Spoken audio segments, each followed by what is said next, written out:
Alright, everybody, welcome to another Developer Cast here for the Game Wisdom channel. I am still, of course, Josh Placer, and we have a great one for you this time. We're going to be talking about both the game Epic Tavern, as well as the scope of game development. What's it like to design a game at a major studio versus being an indie, and some of the trials and many tribulations that go into it. My guest tonight is a veteran of the game industry, and he's currently the lead designer on Epic Tavern. Please welcome Tomo. Hi guys. Like Josh said, my name is Tomo Moriwaki, and I've been making games for close to 25. I think we're talking. I think somewhere in '97 is when it all started, and spent most of that time as a designer, and most of that designer time as a systems designer. Had opportunities to see projects that were quite large, all the way to ones that were really small.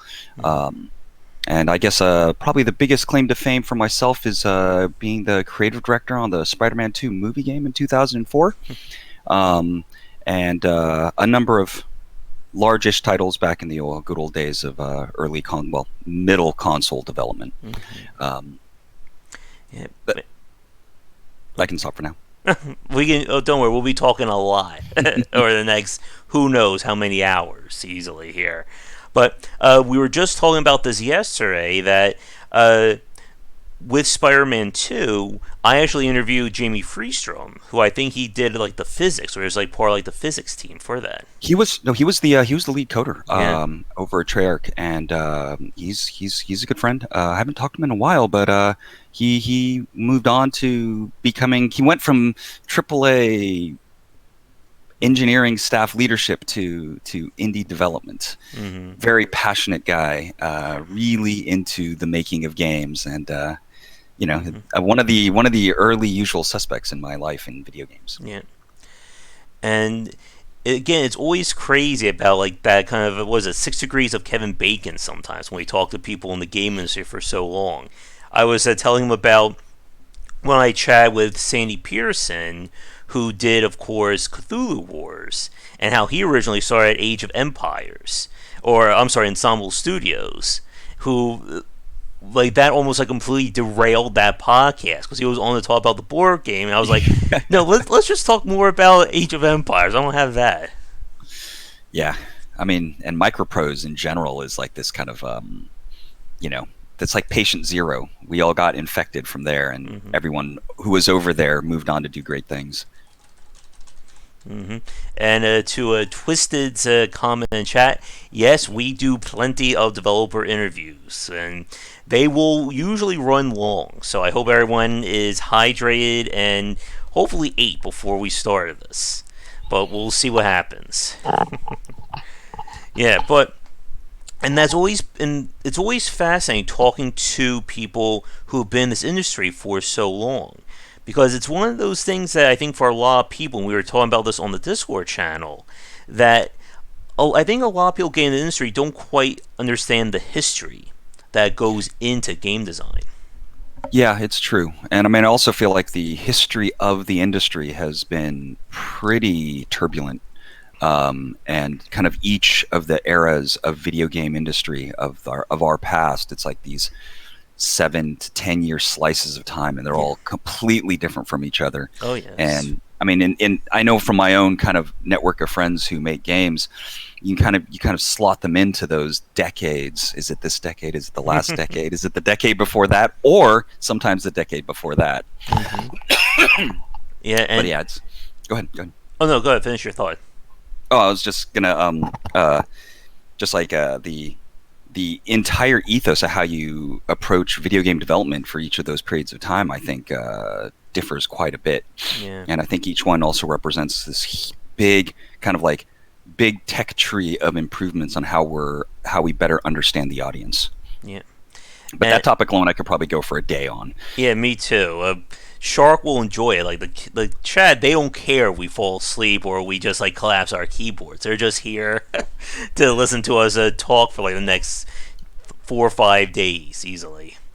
But yeah, like with a lot of stuff about kind of like the history of design, it's one of those things. I did a post about this on a Medium a few weeks ago. I just put up on Gama Sutra about the reality of game development and how for a lot of people out there, even if they're like game journalists or people who are like starting in the industry, they don't quite understand, I think, the talk that goes into game design. That kind of like, what does it mean to build a video game and understand it more than just, or I think I called it like, there's no magic when it comes to game dev. Like, there is a science here that I think a lot of people, that's kind of over a lot of heads. Yeah, it's true. I think that if people kind of wanted to start with something they're more comfortable with, that they just take the stepping pad of entertainment in general.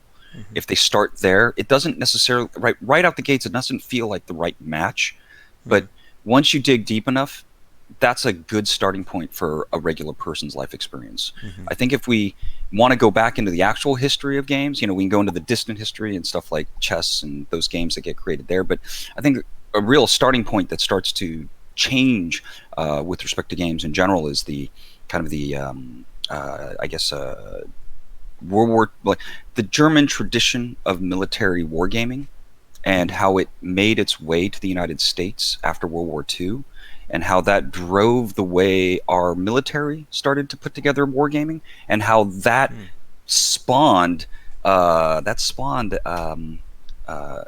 Squad Leader. What's that? Avalon Hill.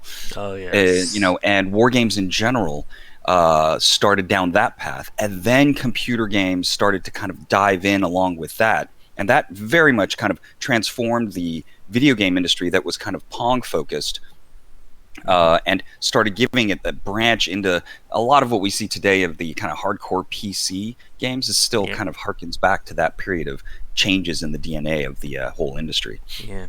And especially like mid 80s to early 90s, like if you look at that period, just on the PC, we're not talking consoles, that was during a time there was a lot of experimentation, a lot of very unique and original PC games were released. Ultima, XCOM, and my friend Brian Rubin was on. I know there's a few space sim related games that came out as well during that time. One of my personal favorites, Star Control. And, oh yeah, Star Control's amazing. Yeah. And like this was that era where just everyone was doing their own unique thing. And while that was great, it also made it very hard to try and get into it. Because I think that period, like 80s, probably until like the mid to late 90s, was very much the time when the game industry was very insular. This was a time where basically pop culture treated it as that little toy. Only the nerds play video games and, that kind of thing. And they weren't wrong back then. I mean, those games are like impossible to play. Early war games, especially, that try to like depict hexes and lists of units and tables of results in like 240 by 320 resolution. I tried. Oh no, go ahead. Sorry. I was gonna say I tried to play Steel Panther's World at War at one point. I was just like, what the hell am I looking at here? And then like the tutorial is in the manual, but it links to a website that you have to follow the website to go back to the manual to go back to the scenario to try and learn the game. Hey, Steel Panther's World at War, back in the day, very early in my career, I spent a lot of my free time really active on their forums and did some of the scenarios for their mega campaigns. Nice. And I was really, really into that scene and those people making those war game scenarios. Mm-hmm. I'm a huge military history fanatic, and it's always, most of my life, it's been really separate from my game development experience until working on the Medal of Honor 2010. Nice. And then it was really weird. It's like, hey, I know about all this stuff and I get to use it at work. Nice. If you haven't heard of it yet, one of my podcast guests, I think he's also on the Discord, Luke Hughes, is working on the game. I think it's Burden of Command, which it's kind of like it's based around like World War II, but it's kind of like about commanding units and kind of what it's like to be put into those positions in terms of managing morale and mental states of your soldiers.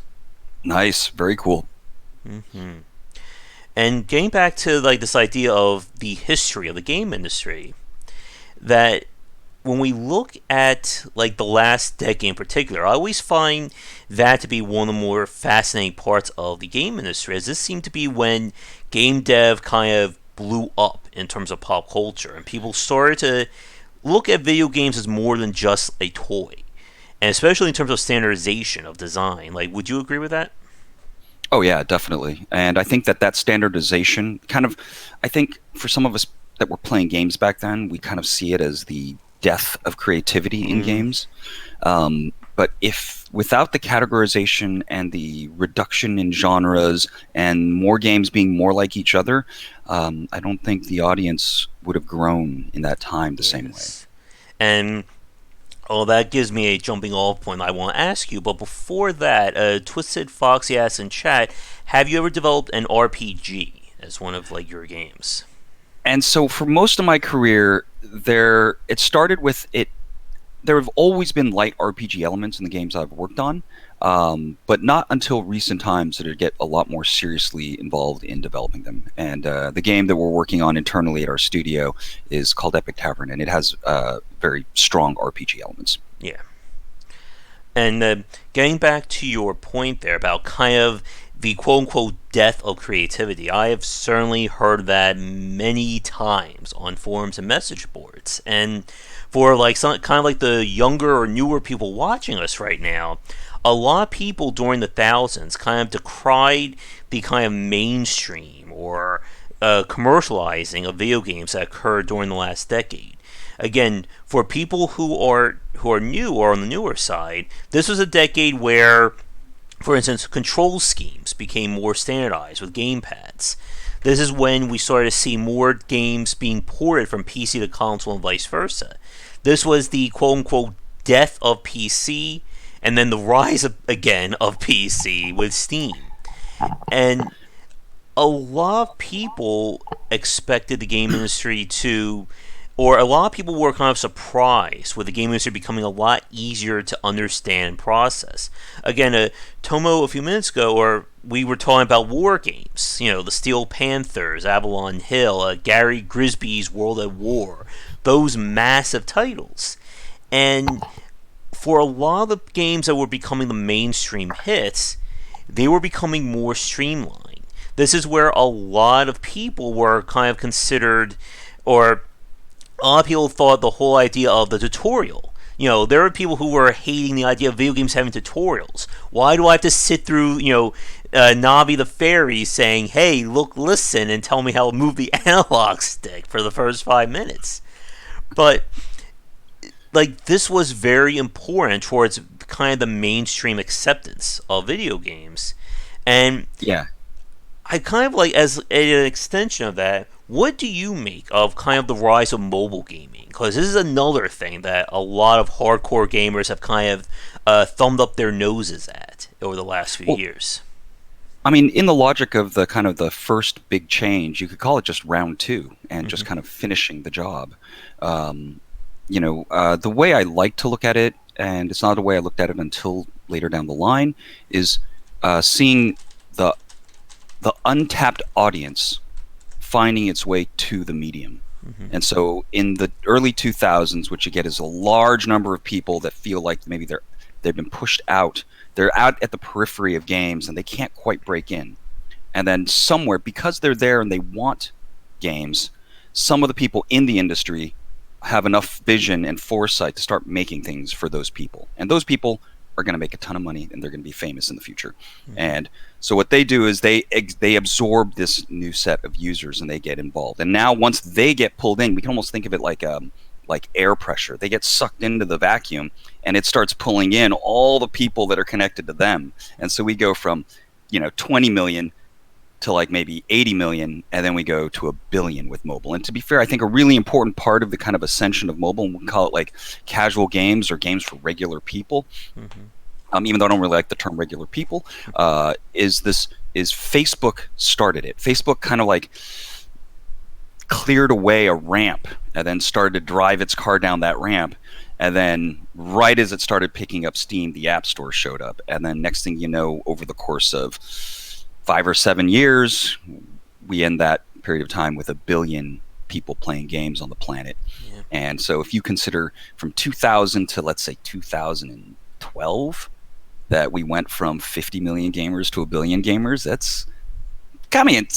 that is just mind-blowing. Yeah. I And mean, we don't get along with the people. Like the new gamers, if you were a gamer of an earlier time, you don't initially get along with them. mm-hmm. They have completely different attitudes about what games should be, completely different attitudes about what Oh. they want. And that's why we don't get along at first. Mm-hmm.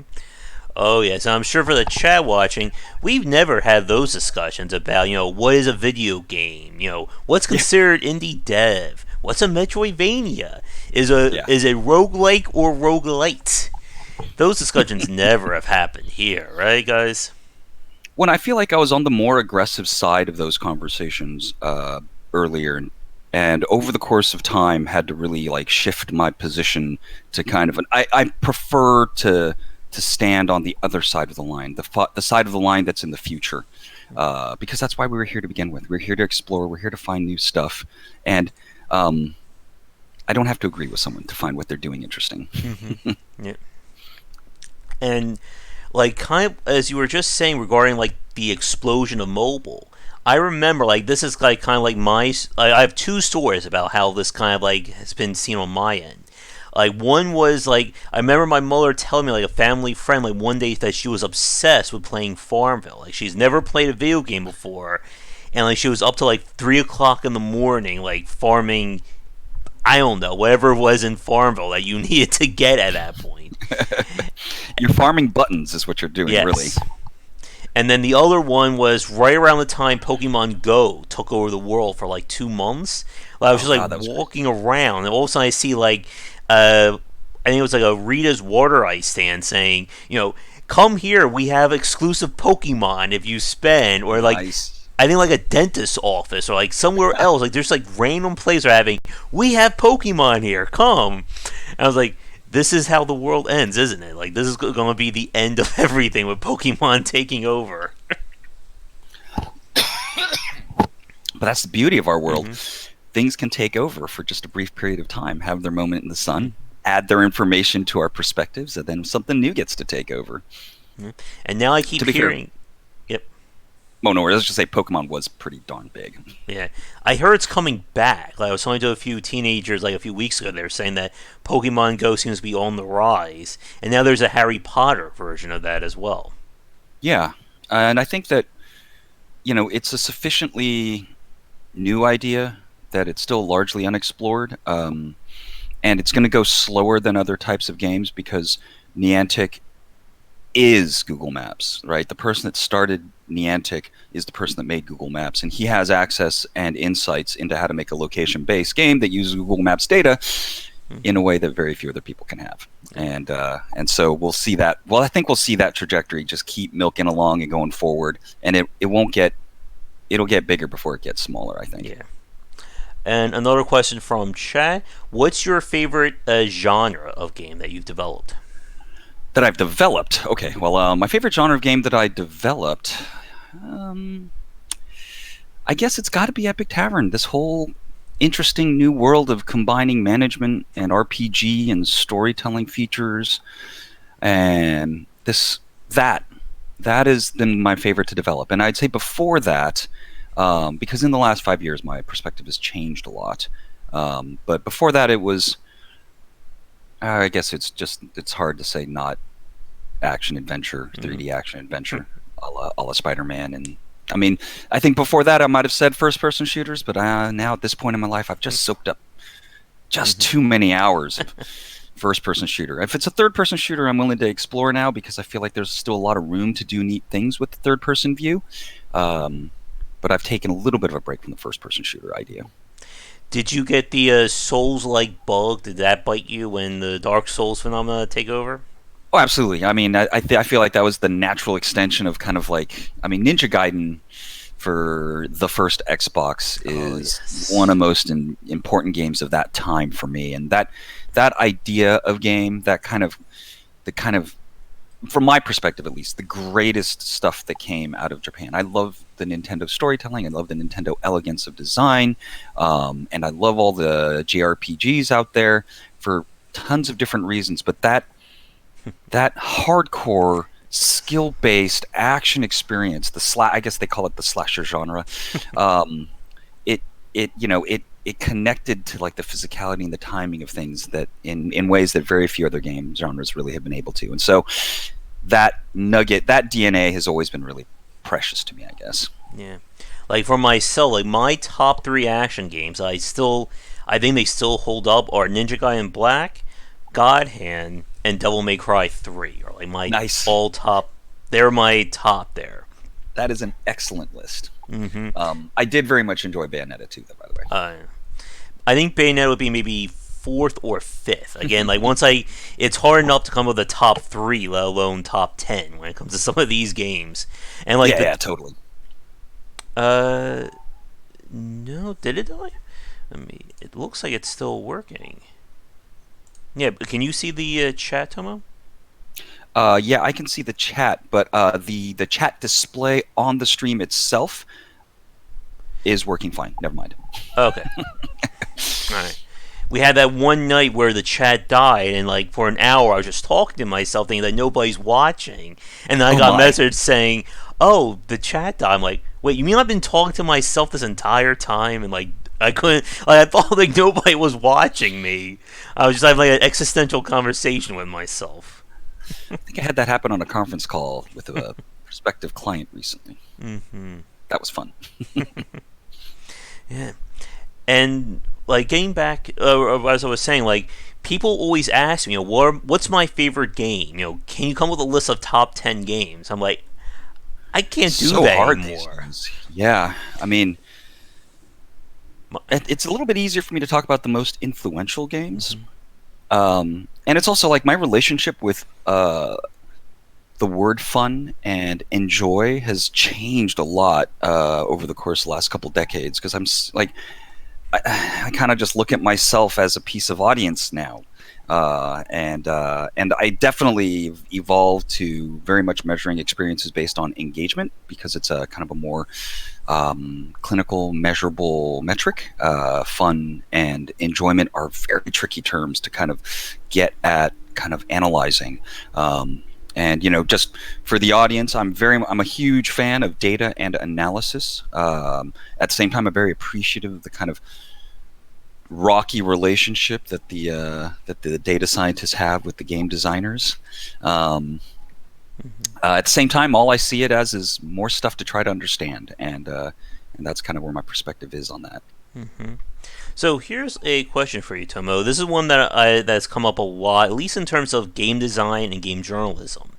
What are your thoughts on the using the word fun when it comes to describing a video game? Because this can be, I'm not sure if it's polarizing, but it can lead to some debates in terms of like how you look at video games. I think from a journalism standpoint, I think the word "fun" is fine. I think when we're talking to the public, we need to use the words that they use, and we just kind of need to deal with the uncertainty that's packed behind a word as complex as "fun." In a professional context, or at work, or when I'm working with designers, especially if I'm training designers, I try to get the word out of use. Mm-hmm. Um, I think it's okay to say that this is fun for me, but even then, if it's your job, you should work on trying to come up with better descriptions than that. Mm-hmm. Um, I think just kind of an aside is an essential part of everything we do is managing uncertainty. And how that relates to this conversation is that the word fun, when used between even just two people, if not like more, it gets way worse. There's a lot of uncertainty behind that word. You don't know what I mean, and I don't know how you're taking it entirely. And since it represents such a broad universe of possibilities, it's not a great communication tool. Yeah. And so, from the game design standpoint, it's like use any word but fun. Use every word and use more words if you need to. Don't give up on trying to convey the specifics that you're trying to get across.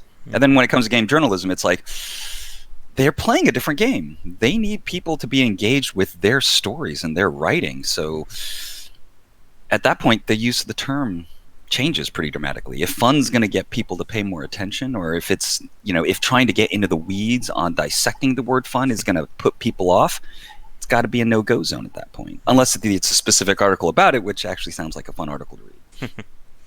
And people keep telling me I need more clickbait in my stuff. I need to implement that some way. I don't know. I'm not sure how to do that anymore. We've had certain about fog machines dyeing my hair. Um, just throw like ninja images, on like all the articles that I write, just any way to get more people to watch. Well, I mean, I think if we dissect the reason for clickbait, clickbait is like a very controversial way of saying it, right? Because a lot of people are going to be put off by that statement. And man, clickbait in terms of describing the kind of cheap tricks to get people to Yeah. engage, it's gotten kind of gross. That said, simplifying your message and having shocking or enticing brief statements, it's the same in game design, the same in anything we do. Like grabbing a person's attention is a skill, and Hmm. it's the essence of what we do, especially at the beginning of an experience. Oh yeah. Oh, that right there. That's like an hour. I can feel that starting a conversation. Before I get to that, Twisted Foxy asks, what's your top three favorite games? So, uh, in terms of games that kind of caused me the most damage, I always like bringing up Ogre Battle because it's a funny story. Yes. And strangely enough, what's awesome is the lead writer on our project, and maybe only writer, he has a very similar story to mine. But I rented Ogre Battle from Blockbuster 30 years ago, maybe. God, I should look up the actual release date. But and I just lost my mind to it, and I just refused to return it, and convinced my mom I was sick day after day after day. And next thing you know, they send us a letter saying that it's lost. We either have to replace it or we have to pay all the late fees. And so that's my Ogre Battle story. We eventually, I think it was probably the most expensive game I ever purchased, or well, that my mom ever purchased for me, I guess, at the time. Another game, and I'm basically going to scrape the tips off of these kind of disparate genres. Yeah, and Ogre Battle is the pinnacle for me in terms of kind of the direction I like to have seen more JRPG games go. And then so like tucked underneath that, we'll get like Final Fantasy Tactics and Tactics Ogre and some of those games that kind of Shining Force. That whole kind of, you can start seeing like a shape of like what I like, kind of in that vein of games. I would actually say Steel Panther's World at War might be another one, and it kind of represented my highest, kind of the power curve of my interest level in terms of turn-based war games. The kind of the scale of one tank versus one squad of infantry, 50-meter hexes, lots of scenario editing tools, and turn-based play by email. If you haven't ever done it, it can be really engaging. Oh yeah. And then lastly, even though we haven't really covered as much territory as I'd like to, I'd probably have to go with Super Mario 64 in terms of the influences and just that kind of beginning of my love for wandering around 3D worlds and imagining what can be. And not to deny the superpower of Nintendo's kind of elegant design in terms of staging information and teasing you with what you can do in the future, making it feel like a real triumph to get something and a real reward to unlock new areas. Like that whole machinery, which, by the way, in a really, at the time they were arguing about this a lot. Darksiders 1, I think, does a great job of that, and it's not a Nintendo game, I guess. Yeah. But yeah, there we go. Those are three favorite games. Yeah. I could do it again with three different genres, and Yeah, I could do it pretty again much. probably with three more, and then I could do it again with three more after that, probably. It never ends. It just again, like for myself, like my games, it basically like changes based on whatever the phase of the moon is, like whatever that moon is, or if I see my shadow and I wake up that morning, that's going to affect what I'm going to Nice. say there. Yeah, I loved Ogre Battle. I haven't played that game in at least 20, 23 years. I have the strategy guide for it somewhere around here. That's one that I think we need to spend a stream playing that one again because it's been so long that that was long before I started looking at or analyzing video games. So I'm curious to see how that one holds up. But yeah, I did play Tactics Ogre, Final Fantasy Tactics. Yeah, somebody else was describing. Oh no. Somebody was mentioning a video game that was like just came out that they felt that was Ogre Battle esque on Twitter, Now I can't remember what that game was. Oh no. Hmm. Well, recently I found a game called Battle Brothers, and it has the kind of mechanic that Ogre Battle has, where you kind of move your avatar across the world, and it bumps into other things, and it kind of triggers tactical battle. Mm-hmm. Oh, Sean French is our writer, by the way. He mentioned in chat, Master of Monsters was another one. Dude, that whole era of games, the Commodore 64 Electronic Arts era, before genres started to appear, has a really great time in PC gaming. Yeah. The same thing with GOG, especially. Like, when you look at a lot of people who buy the games off of GOG, they go to that era, like late 80s to mid 90s, in terms of just like the huge experimentation that happened with video games. Oh, yeah. Yeah, and I mean, the first game I ever worked on, a game called Die by the Sword, is available on Good Old Games. By the way, if you get it on Good Old Games, it won't work. You have to also get the patch that makes it work. that someone made, and I'm thankful that they did. Mm-hmm.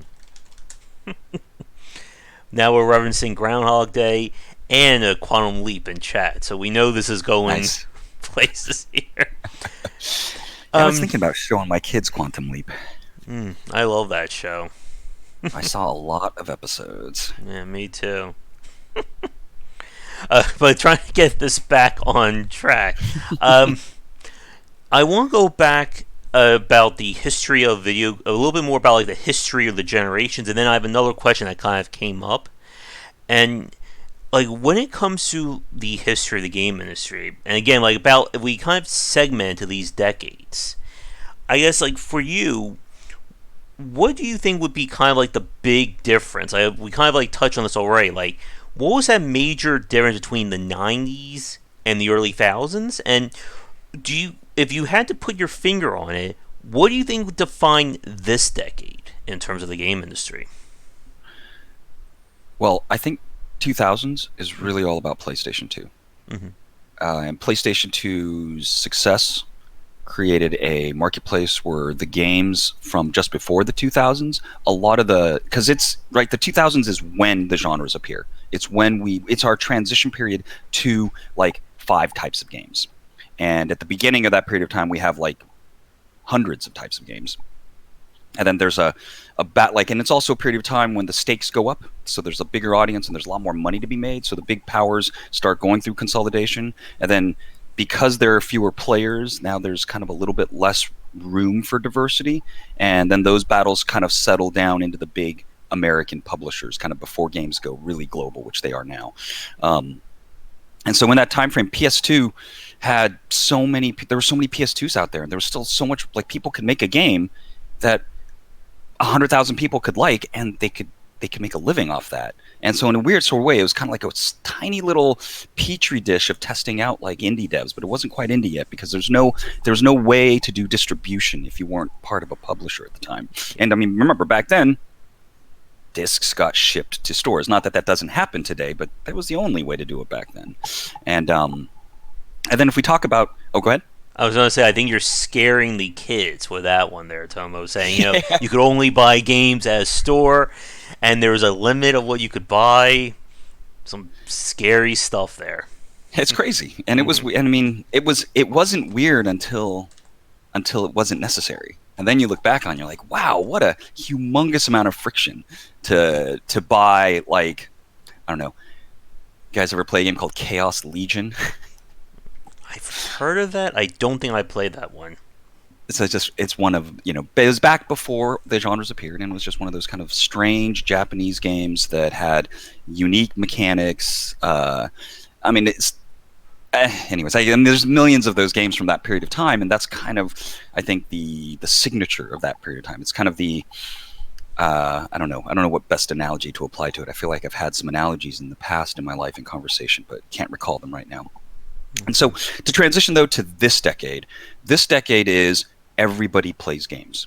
And so now, and I think we're already ultimately we're kind of past that, right? We're already in a postmodern video game age where we've reached this nearly full saturation point, and then it's just like a fountain spills out into all directions, and there's an nearly unlimited number of niche games out there and audience for those niche games. And those audiences, sometimes if it's big enough, have their niches, and we can segment along like geographical lines, along interest lines, along platform lines, and then that kind of crazy, like multifaceted set of things all overlapping with each other discovers some strange combinations at times as well. And I think in today's world, it's challenging to kind of keep up with everything, but it's also a lot more open-minded, and there's a lot more room to explore and find something cool.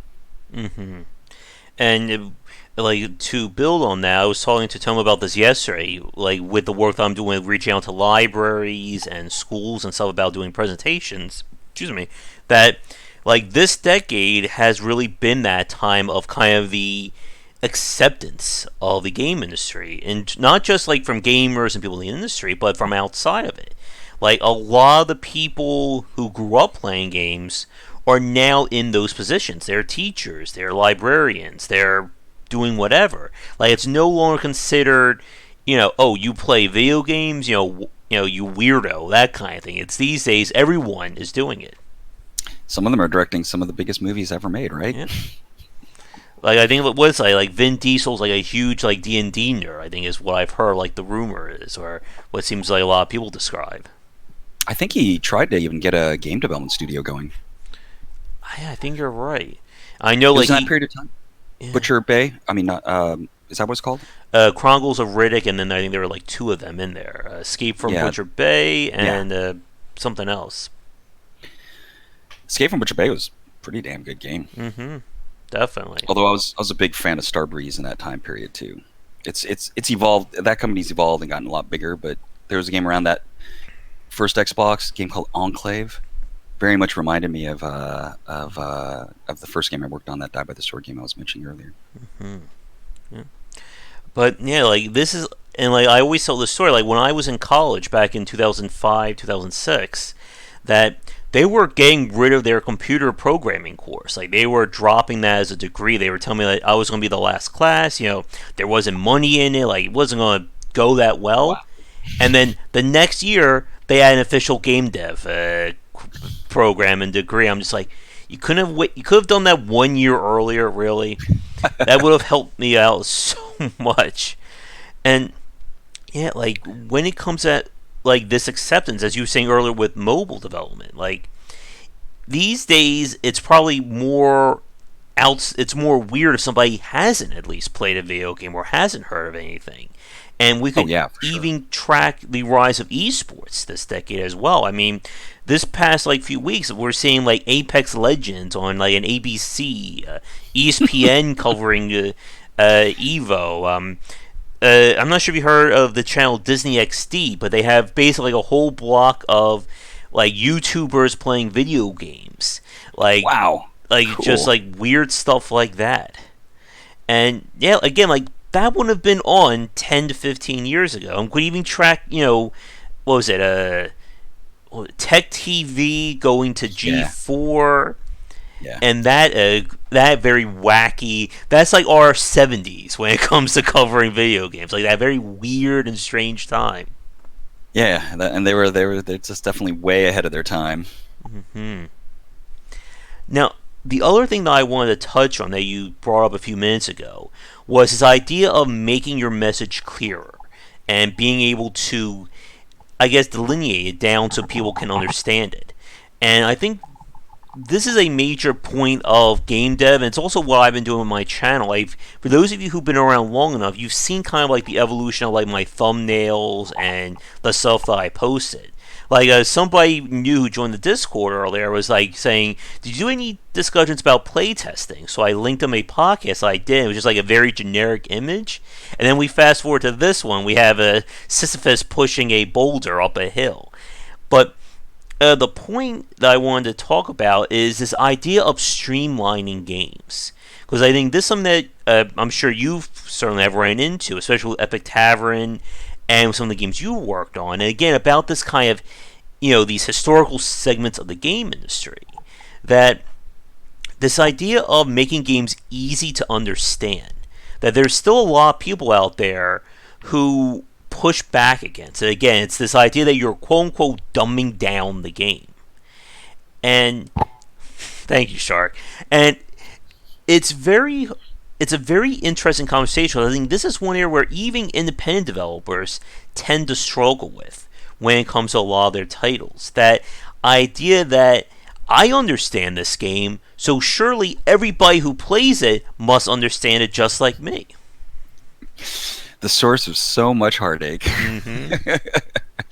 Well, I think the easiest starting point for why this is difficult is that we combine in our minds that the message we have to say is the same, or we conflate it with the reason why people are coming, or that the motive for someone to engage with what we're doing, it has to be directly connected to the thing that we're making or the message that we're trying to convey. And it's a mistake because people don't come for the message. They come for one reason and they stay for the message. Yeah. And so, I'm sorry, I don't want to interrupt, but you're kind of breaking up. Like oh you're. yeah, I see some red on my video channel. Let's make sure that I'm not burning any weird bandwidth on anything here. Okay. Take a quick look at installers and make sure none of those are doing anything all of a sudden. And also maybe just stop talking briefly enough for Discord to kind of get its head screwed on straight. Worst comes to worst, we can cut the call and then reconnect. That sometimes fixes things as well. All right, nope, we're looking now. I think things sound better. Yeah, there's still some slight pixelation. Let's see. You're moving better in real time, like it's not cutting out. Let's do a quick. I'll cut the call and then I'll reconnect back, and that should fix the pixelation. Sounds good. Sounds good. All right, I'll call you back in 1 second. Let's see here.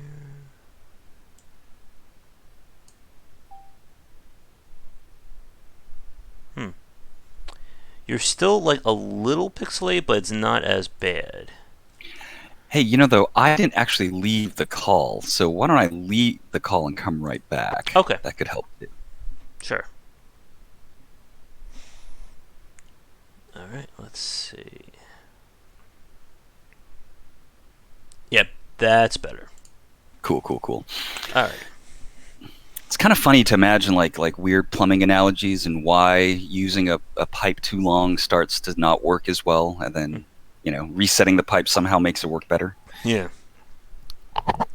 But yeah, feel free to continue what we're just. Oh yeah, and so the problem is conflating your message with your hook. They do not need to be the same thing. It is always nice when multiple parts of what you're putting together are in alignment with each other. So that's a plus, but it is not a requirement. You need to get people in the door.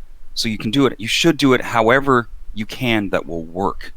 And the more connective tissue it has to the thing that is your experience or the message that you're trying to convey, because when you say message trying to convey, it kind of becomes a lot more universal.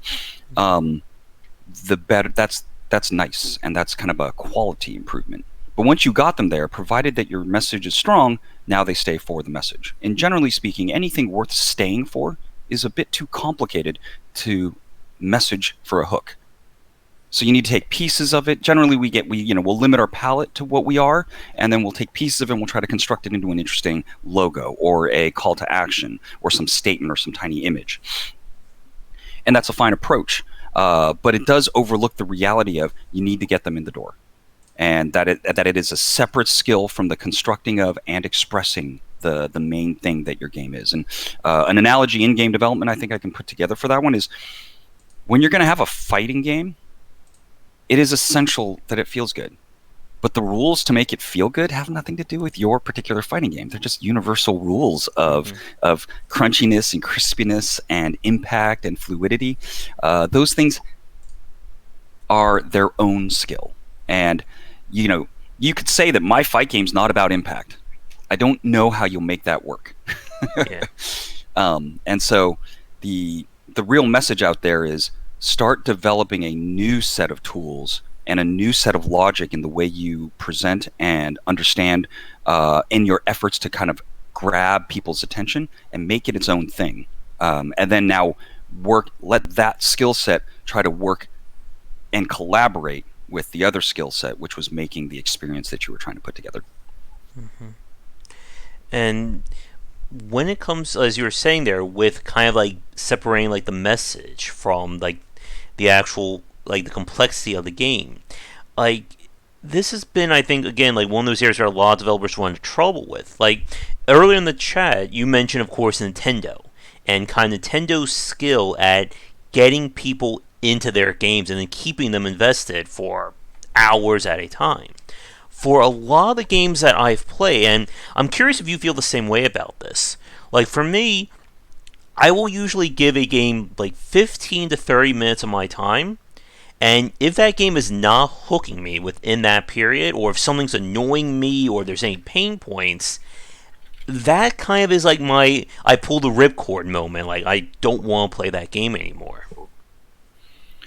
Yeah, I think I approach it. I mean, for pleasure play, I approach it the same way, almost identically. In maybe sort of gross fashion, I do measure games against rough sizes of their audiences, and if the audience is big enough, then I don't care how much I dislike it. I'm going to grind through it till I understand some more insights about that large body of people.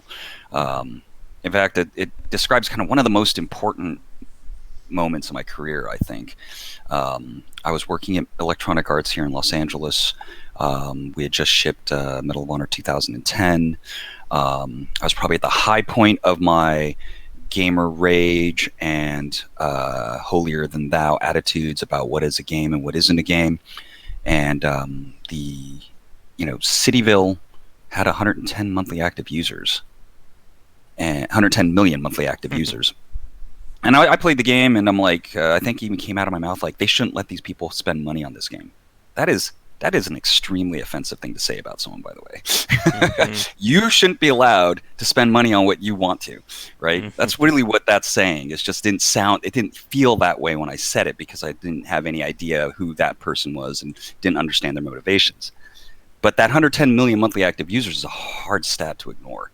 Yeah. So I played Cityville until I liked it, and it was painful, and it was an important thing for me to do. And by the end of it, I actually learned a humongous amount of things, and my attitude about a lot of things ever since then changed quite a bit. But yeah, that's this. You're not right. It's not whether it's good or not. It's whether you understand people that like this or not. That's kind of the way I see it now. Yeah. So what you're saying is at some point I'm going to have to force myself to play like hours of Fortnite then in order to understand it. Sure. And you could kind of maybe do baby steps, right? Because I think if you enjoy PUBG, you know a piece of the puzzle. Mm-hmm. Now, one thing I definitely want to ask your thoughts about, because there's another very big point about accessibility and streamlining of games, and that is difficulty.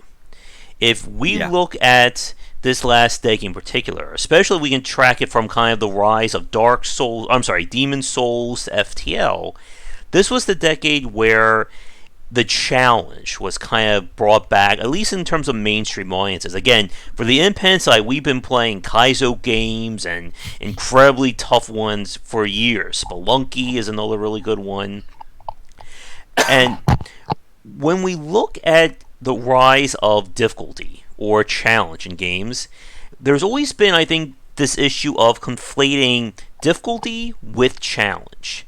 That a game is only good if it's mind-numbingly difficult. If you've ever seen the La Mulana franchise, like that seems to be their rallying cry, especially from the fans. The rise, I know everyone's waiting for me to say this, of get good or get good or whatever. I'm not sure how that last word is. And I've seen it in text much more than I've heard it said. Yeah, me too. And for a lot of people out there, especially for a lot of developers, there's this attitude that if a game isn't hard, it's not good. And I want to get your thoughts on this, because I have very different things when I hear that sentiment. Well, I mean, I think for some gamers, it's absolutely just a flat out true statement. Um, it's old, it's real old at this point, but there was some efforts on the academic side of game design to try to analyze what type of gamers there are out there, and I think a lot of people still generally, make use of that model in their mind, provided they've heard of it or know about it. Mm-hmm. Um, and remember, there's that word fiero, the getting a positive rush out of overcoming difficulty. We know that's a piece of our souls, and for some Mm-hmm. people it's the most important piece, Yeah. and for them those games are an essential product, and it is true for them. But I know plenty of people for which that is not even remotely interesting. They go through a little bit of pain and punishment. They're like, I don't choose to spend my time this way. I certainly don't choose to spend my money this way. It's like, you're crazy. You're buying pain. Well, I don't understand that. Mm-hmm. And maybe if they stuck with it more, they'd start to understand it, kind of like my Cityville analogy. But for any of us that were gamers before, that's all we had. We had to Mm-hmm. play that till we liked it because there were no other options. And to be fair, everyday life, it's a better analogy for everyday life, right? Stuff, you don't get as much reward as you want. You have to do it way more times than you wanted to get good at it. And then once you finally get good at it, you're like, wow, that was a huge effort, and that rush of overcoming that challenge feels great. Maybe because I got so little of that great feeling before. Mm-hmm. But I think, as the game industry evolves, we're just finding ways to match up and meet with all the users out there. And turns out, strangely enough, giving them pats on the back and saying they're awesome right out the gates works on a lot of people. Mm-hmm. And Or then at if you, that point, though, configuration and certain types of complexity and certain combinations of messages, it becomes a different game, right? It's a game about matching something essential about you and finding the patterns in our population to kind of evoke positive responses from people. yeah. And Oscar in chat said a really good point. It's one that we've discussed many times. That for a lot of the games that are considered, super challenging or, very rewarding along those lines, sometimes that definitely is due to flaws in quality of life issues, control schemes. And again, it's very hard, like, when we have these discussions, because there are people who, if you try to look at any challenging game, they will immediately throw in your face saying, "You just don't get it." The game, it's too much for you. You didn't beat this game 100%. Oh, I've got. If you ever heard of the game Let It Die, it was like a free to play game by Suda51 that he made a Okay. few years ago. I did a negative review on that as somebody who's played and beaten every Dark Souls, Soulsborne game out there, and people are coming in saying, "You just suck at Dark Souls games. You've never played those games." I say, "I've platinum Bloodborne." And they're like, "Oh, big deal." Again, you can't win at that point. Well, I mean, the way I would approach something like that, especially a game like Let It Die, Mm-hmm. um, and I haven't played it, but the reality is pretty much all of these games have very clearly identifiable flaws in their control Mm-hmm. experience and in the effectiveness curves of various abilities. And the ones that have less mistakes, because it's not a matter of if mistakes or not, or it's a matter of how much, the ones with less mistakes are generally seen as higher quality. I think for the most part, you should be able to identify whether a choice that a player makes has uncertainty that they can control and or uncertainty they can learn about. And then you can start measuring how long it takes to understand how a feature of the game interacts with the kind of reward structure of the experience. And the more clear it is, the more that, and if it's very clear and still very hard, then it is a pure challenge. I'm not confused. Like Flappy Bird is a great example. Mm-hmm. Flappy Bird is super difficult, and no one, truly close to 0% of the world population, would ever be confused about what the hell they're supposed to do. Mm-hmm. Whereas you go into these games, they get complicated, and sometimes it's like a ton of it is unclear. And so if you're failing because of a lack of clarity, Yeah. it's not necessarily great challenge at that point. Now, randomness itself then would seem like a bad thing. But I don't necessarily agree with that statement either. Like, let's say the idea is that there is something that I get like a 60% success out of under normal circumstances. So we've kind of given you the feeling that you're doing the right thing generally. But over the course of doing it 100 times, I gain insight into removing 25% of my usage of that tool, because over the course of many iterations, the randomness has taught me that there are some there's hour-long patterns that I need to be paying attention to that allow me to optimize once I've gotten deeper into the experience. That's delicious challenge that's being created, right? There's uncertainty that your continued play will expose naturally, and then now you'll be in a position to make good decisions about how you go forward from that point. And if you can keep that going and maintain like a strong connection to action mechanics, that's the holy grail that a lot of these developers are shooting for. And I think deep down, whether we see that or not, that's what us gamers want when we play those games. Yeah, again, there's so much to unpack there, and I love it. But yeah, like again, RNG, the three infamous letters when it comes to a lot of these video games, and yeah. is very hard. I know Shark is probably nodding his head right now to explain that to people and to have them understand what that means. And what you just said about having them understand kind of the underlying factors there. Like, one of the best examples in my book is the XCOM franchise, especially XCOM 1 and 2 by Firaxis. And what I always go back to those games is the very fact that, again, they give you the percentage of everything that you do. You will know it's a 75% chance. But not only that, you'll know why it's a 75% chance. And then going forward, the beauty about that game is that if you get good at it, as you said, you start to understand how to reduce the risks of making these shots. It's not so much, I'm going to send this character all the way next to this character. They are completely exposed. They are completely out in the open. They're going to take a 70% shot. And then if they miss, they're screwed. If you play the game more, you're going to go, okay, I'm going to take that person. I'm going to put them behind cover. I may throw a stun grenade or a flashbang at that group so that even if it succeeds, great, we move on. If it fails, I have a plan B or I have a plan C. And I can keep doing this as a way of, again, reducing the risks of that play and understanding that, yes, and maybe doing that 50-50 shot, I should maybe save that as, a last choice and not make that my very first option. And I hate to say it, Tomo, but while we were talking, you're pixelating out again. I saw that happening. Yeah, my bars went red for a bit. They have returned to green though. All right. If you want to leave the call and come back on really fast, that may Yes. again clean those pipes. All right. Yeah. Still a little pixelated. It may come back on its own. I'm not sure. I think we might just be in this kind of like a fluctuating traffic situation in terms of internet. Yeah, I just went red again, and then yellow, then green again. All right. But yeah, the RNG thing is humongous, and it really cuts into like the nature of the way humans perceive things. Mm-hmm. I mean, the that's like people feel like it's 50-50 when it's 70-30. Or let's not forget, I know Shargov knows this one, when you miss a 90% shot in a game and how you feel when that happens. Something we do in Epic Tavern that we feel helps a lot, and this we still run into the problems, is to show the die roll. This is the number that you rolled. At least that way it's not like you had an 8% chance of succeeding and you're like, what? I failed? It's like, no, you rolled the 2. You got it. You rolled a 2, and that's why you failed.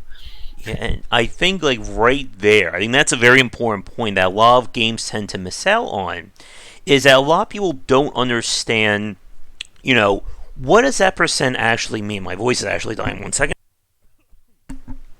Like, I'll give you an example. In Darkest Dungeon, like, there are cases where you get buffs and skills that raise your 2-hit chance. But what exactly does that mean to a player? Like, if I have a 65% chance to hit versus a 75% chance to hit, did that skill actually do anything? Did I just win by dumb luck? Like, again, you never really understand what the RNG is really meaning to playing this game. Absolutely, yeah. And I mean, well, in a lot of ways, those kind of turn-based games become an education in probabilities. I think when we start off, it's not like our brains are like ideally suited to understanding like that 30% chance is kind of sucky, but if you do it enough times, it's guaranteed. Like for things where like for example, if failure is costless and you have like a 1% chance of success, and then doing it isn't hard, you think it's 100% because you keep failing, you don't notice, and then when it Yeah. works out, that's what you remember. And then consequently, if it's 90% chance of success and the consequences are bad, you need only to fail once, and it's like the worst thing ever. Oh, yes. Especially again in roguelike design, where a lot of these games are built on very abstract or very mysterious rules. So if the first time you do something, I've ran into this myself, that I will do like some random thing in a roguelike and it fails. So I condition myself thinking, okay, then that's bad. I don't want to do that anymore. But what if that very first time I got the 20% failure chance? And the 80% of the time, it's a massive buff. It's something amazing that everyone says, you should do this every time. But again, I was conditioned by the game to think, okay, this is always bad. Don't do this. I think related to that though is I think over the course of the industry, we've gotten better about messaging failure in general. Mm-hmm. I think a lot of games, when you die, they don't say anything. When you miss things, it says nothing, right? It's not like there's the word for miss in a shooter. It's just the absence of the word hit. And I think that as time goes on, we're getting better at messaging the nature of failure, and it gives people a better understanding of kind of how to shape their future decisions. Um, and to be fair, in some cases, it's okay. Real life failure is kind of silent. I mean, the feeling isn't silent, but you don't get a lot of feedback. It's like, no, not good enough. Sorry, try again. And then you try something, and no, not good enough again. And you're like, am I getting frustrated, or do I really want this to work out? And now everyone gets a chance to measure their own hesitation. Yes. Mm-hmm. Oh, I think your picture froze. Oh, are you still there? I am. I am. Oh, yes, but I do see red. Okay.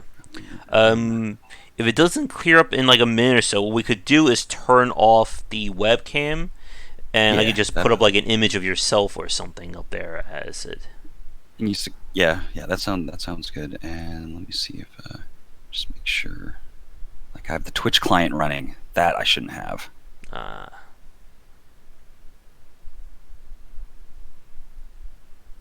Oh yeah, but the Twitch client likes to stick around. So how do I? There we go. I'll exit that. And I also probably have an unbelievable number of web tabs open. By the way, just endless number of them. I And usually it's have at really, least 5 to 7 at any given time, and that's minimum for me. oh yeah, I think right now I have like, I guess I could briefly. It's like looks like about 120. The other major point about game development for people watching, comparing Google Chrome tabs or just web browser tabs open. Totally, it's hilarious. Well, and the funny part about that is that I have this setup at home with I have this relatively large screen, and its largeness. At first it feels great for video games because the screen's big and it's nice, but that wears off right away. What never wears off is being able to display more information on the screen, and that really does, and forever help workflow. Being able to see more things, being able to keep things on the screen instead of having to hold them in your brain, it accommodates efficiency. Yep. And so a lot of my tabs are big clusters related to projects, and kind of like carefully customized so that there's the right amount of tabs in a given window and the category of things for that window. And then when I get into a workflow vibe, it'll be that window, that window, and that window, one half screen, 2/4 screens, and then the second screen having another one. And now I can, if I don't have that set up right, I can feel it, right? It's like I can feel that my feet are dragging on the ground and thinking is just a tiny bit slower. Mm-hmm. Now, getting back to this discussion about like RNG and randomness, or just in terms of difficulty in general with games, I brought up the Darkest Dungeon, and again, that is just like one of like the latest examples of games such as FTL, Slay the Spire, Dead Cells. Again, many more roguelikes have been released. And I just want to get your thoughts again on kind of like, I guess like you kind of mentioned this already with explain the player what their choices mean and difficulty, but what do you think like the very best examples of these quote unquote hard games do, right? That keeps people playing them, even though they are essentially, again, you're playing these games for pain in a lot of these cases. Well, it's some of it. Some of it's a little bit of a dirty trick because the really, really successful versions of these games actually there is some amount of just straight unfair negative surprise, and that might sound upsetting at first, but what it creates is a really strong emotional response.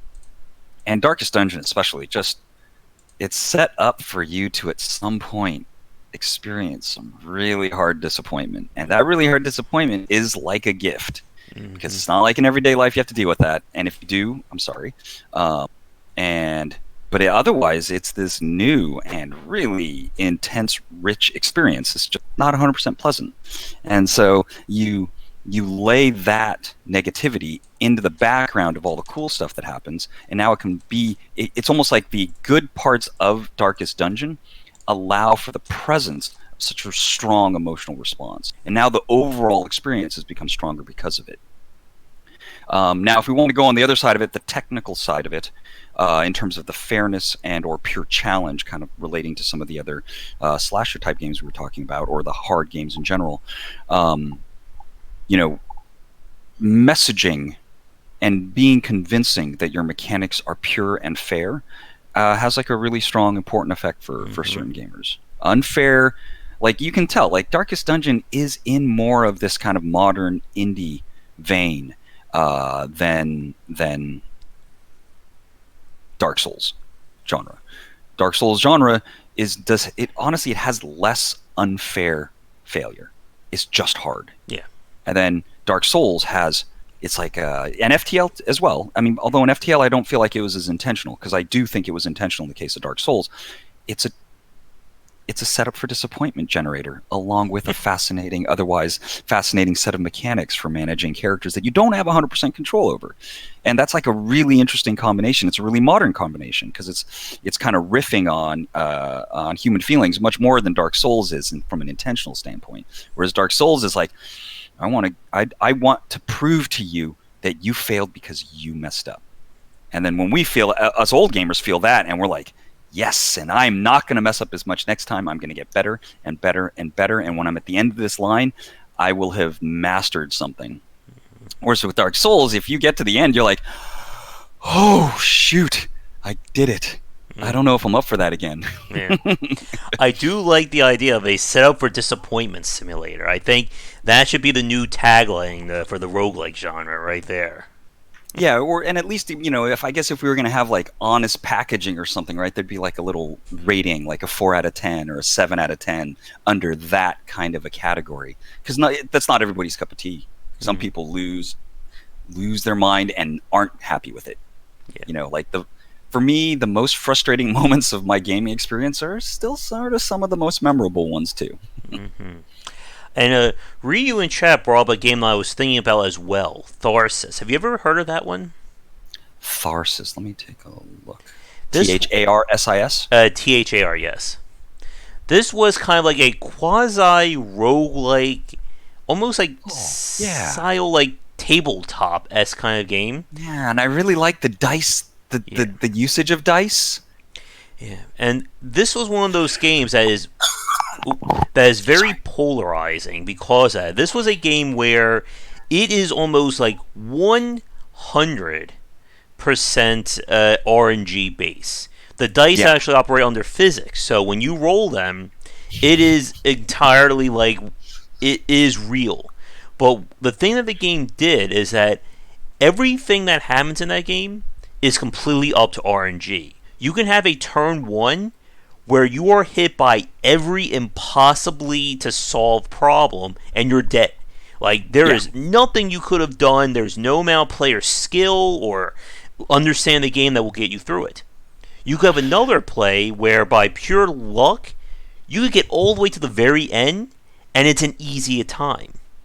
Yeah. And this is And what, that was the problem. My problem with the game was that you could just get lucky. yeah. So if it was tuned to be a little more normalized in the way the results get handled, it could feel hard always, and you're on this long skill trajectory to mitigate risks, right? Mm-hmm. And then you also, as you play the game, you start getting a handle on when you're taking a big risk, and then the drama kind of spikes up, right? And you're like, is that die roll going to work out? Um, and yeah, I think that this is a fine example of a game that is.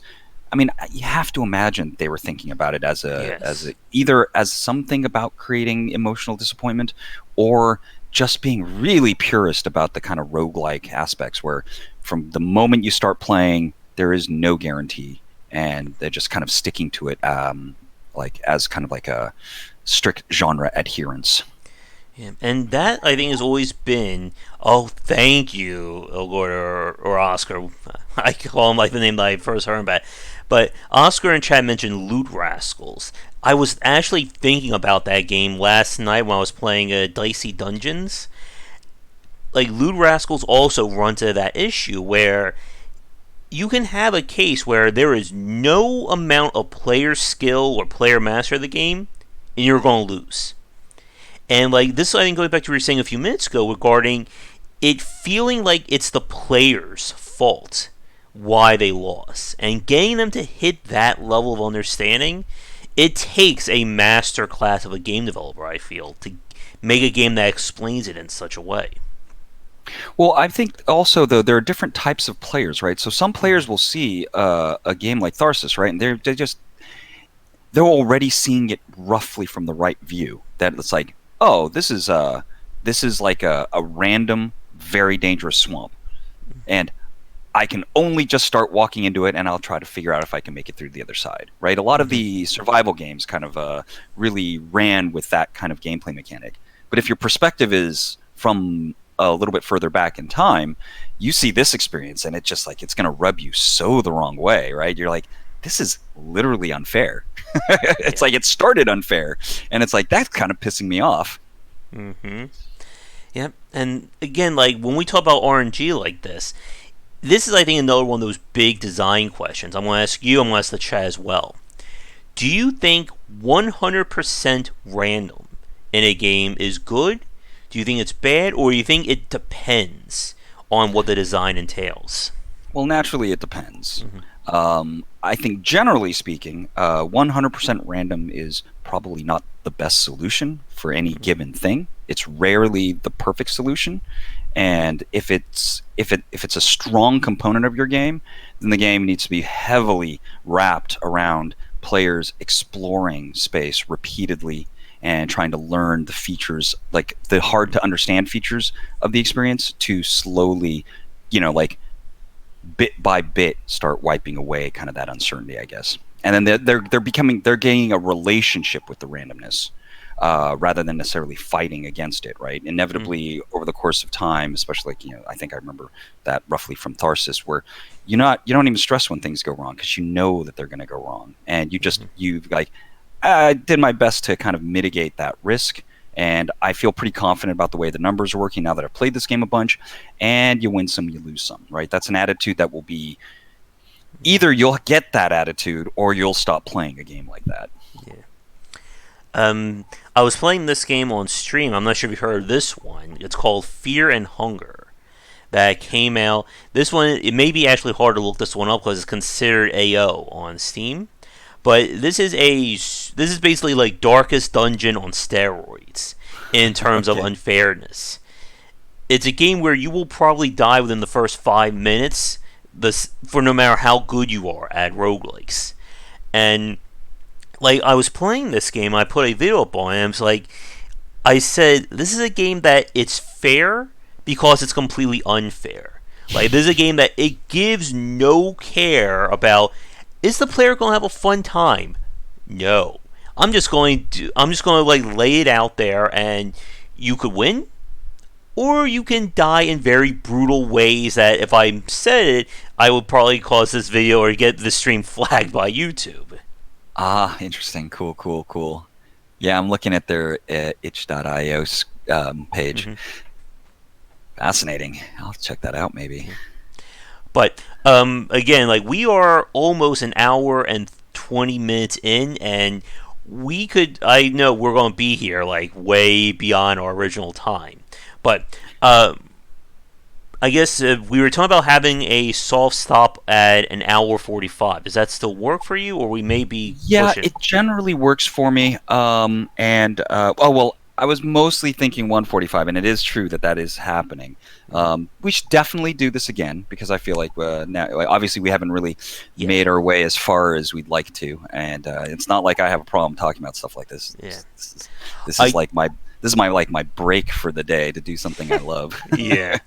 I do want to at least get to our main topic about the Oh scope yeah, of game development. We may save again with Epic Tavern still in early access. We can come back to it many times in the future. But yeah, definitely I won't have you back on, Tomo. I think that goes without saying. I mean, we're again when we can have an hour and 20 discussion and it feels like it just started. That's usually a good sign the conversation's going well. There is one other question I want to ask you in yeah. terms of like difficulty and complexity, and that was the game Getting Over It. Have you heard of that one Getting over. I feel with like. Bennett Foddy? This was a Oh game that yeah, I kind of love became Foddy. yeah. Man.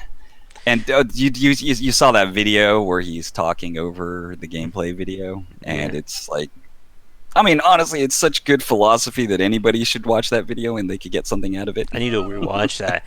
And the reason I brought that one up, going back to El Gordo's point earlier about sometimes challenge being conflated with like either bad or frustrating design. Getting Over is one of those games that it's kind of like that very weird outlier. Like if it's a coin flip, this is when the coin lands on its side kind of game. And like I played it, I did not get far in it at all. And like of course when Bennett was talking about like he knew exactly what he was designing. Like and I always say this about games like this that they are explicitly made this way. Like again, like as you were saying with Tharsis, those developers didn't design Tharsis because they didn't understand game design. They understood it, fully. Yeah, And with something like Getting Over It, again, it's a game that it is hard to control. There is no one can argue that it's frustrating sometimes to play that game. But would you consider that game to be an example of good design, or is it such like a weird case that doesn't really like fall into any one position? well, it's tricky. So, I mean, good design from a universal sense is kind of very difficult to pin down. I mean, we could say that more people like it, in which case it's not good design because it probably, really evokes a good, strong response from a pretty small percentage of the population. But I like to measure a thing according to its intent.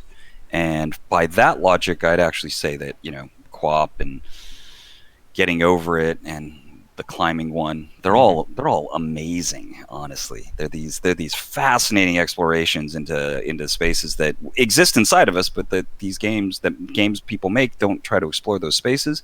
And at the same time, kind of, they delivers a very pure skill challenge experience on the outset, and certainly because the controls are hard to use. Mm-hmm. But you get over that at some point. At some point, you get how they're supposed to work, and it's just really hard still. Um, Although it is hard for me to disentangle the video of Getting Over It, where he has a monologue over the gameplay, and he kind of talks through his process a little bit, and I need to I watch that. feel like it was so good. It was so rich and real, and inspiring and illuminating. Mm-hmm. And And at the same time, somehow it's like super depressing too. And I love what you just said there about examining a game in terms of the intent of the developer. Because I think that's something that I've kind of grown more as when it comes to analyzing games this past decade. With talking to so many developers and kind of looking at games more analytically. I think Yeah, compared to a lot of other people, that when I play a game these days, I think, what was the intent of that design, and did they clear it? It's the same with Fear and Hunger that I said that this is a hard game to review because it's not a fun game. This is, again, a game that's meant to punish you. This is a game where losing is the norm. And when I was talking about in my review, I said that when I think about this game as, did the developer intend to make a game like this? It is a resounding yes. Like, this is 100% that developer's vision made, digital or made personified. And when you think about games like that, I think that's kind of like one of like those stepping stones towards understanding design more, or at least understanding it more critically. Oh, absolutely. I mean, you can stretch it far beyond that. I think you can make it the understanding the voice of the author can be a universal statement that we use in quite possibly every single situation in our lives. It's like, what is so and so trying to say? Not what. How do I take it? Why would they say this? Yes. Why would they have this message? What could their motive possibly be? And when I have a couple kids, and I basically, all things creative relate to understanding the voice of the author. And then once you get that stuck in your head, that means you, whenever you're going to author something, need to have your voice. You need to have your message. You need to choose what you're choosing. Even if sometimes choosing what you're choosing is, this is how it's going to go, and we're just going to see how it turns out. But once you've done that intentionally, now I guess it changes the nature of that experience quite a bit. I feel like when we start off as creatives, we're exploring dark space, and we have no idea what's going to happen, and we don't know why we're doing it necessarily. We just know that some of the things we find are awesome, and some of the things aren't so awesome. Yeah. Over time, that evolves. And as you said earlier in the cast, being able to relay that intent when it comes to like challenging or complicated games, but still present in a way that's appealing to someone, that takes a lot of skill. That's kind of like, again, like one of those hallmarks I feel between somebody starting out and somebody who really understands design. Yeah, and I mean, there's another piece of that. Like, the designs get better the better you understand who you're making them for. And so audience analysis is its own thing, but it'll induce an improvement in the quality of the designs because what you're doing is more obvious. You're like, oh, well, so-and-so likes so-and-so likes this, so at least we have that.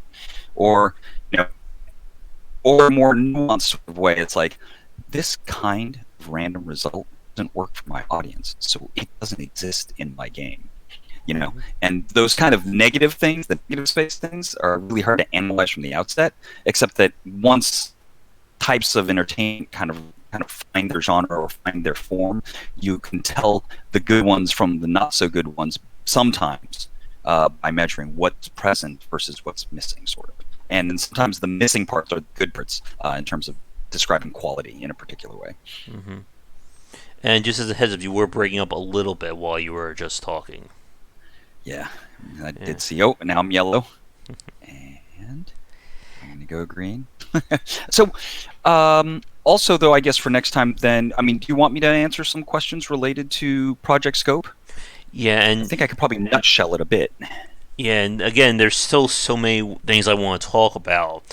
Again, like I can feel like I think we're going to probably go past an hour and 40 as well, but we won't go, I think, much longer than that. So I hate to do it because I still have more questions for you about design, but we can save that for another time. So let's move into what will, I guess, be quote unquote our final topic for tonight, and that's talking about, again, this idea of game development. And for the people watching this right now, if you have any questions for Tomo, and we're going to keep it specifically towards game development, project scope, anything around the designing or developing of a game, not so much about like gameplay right now, please get them in.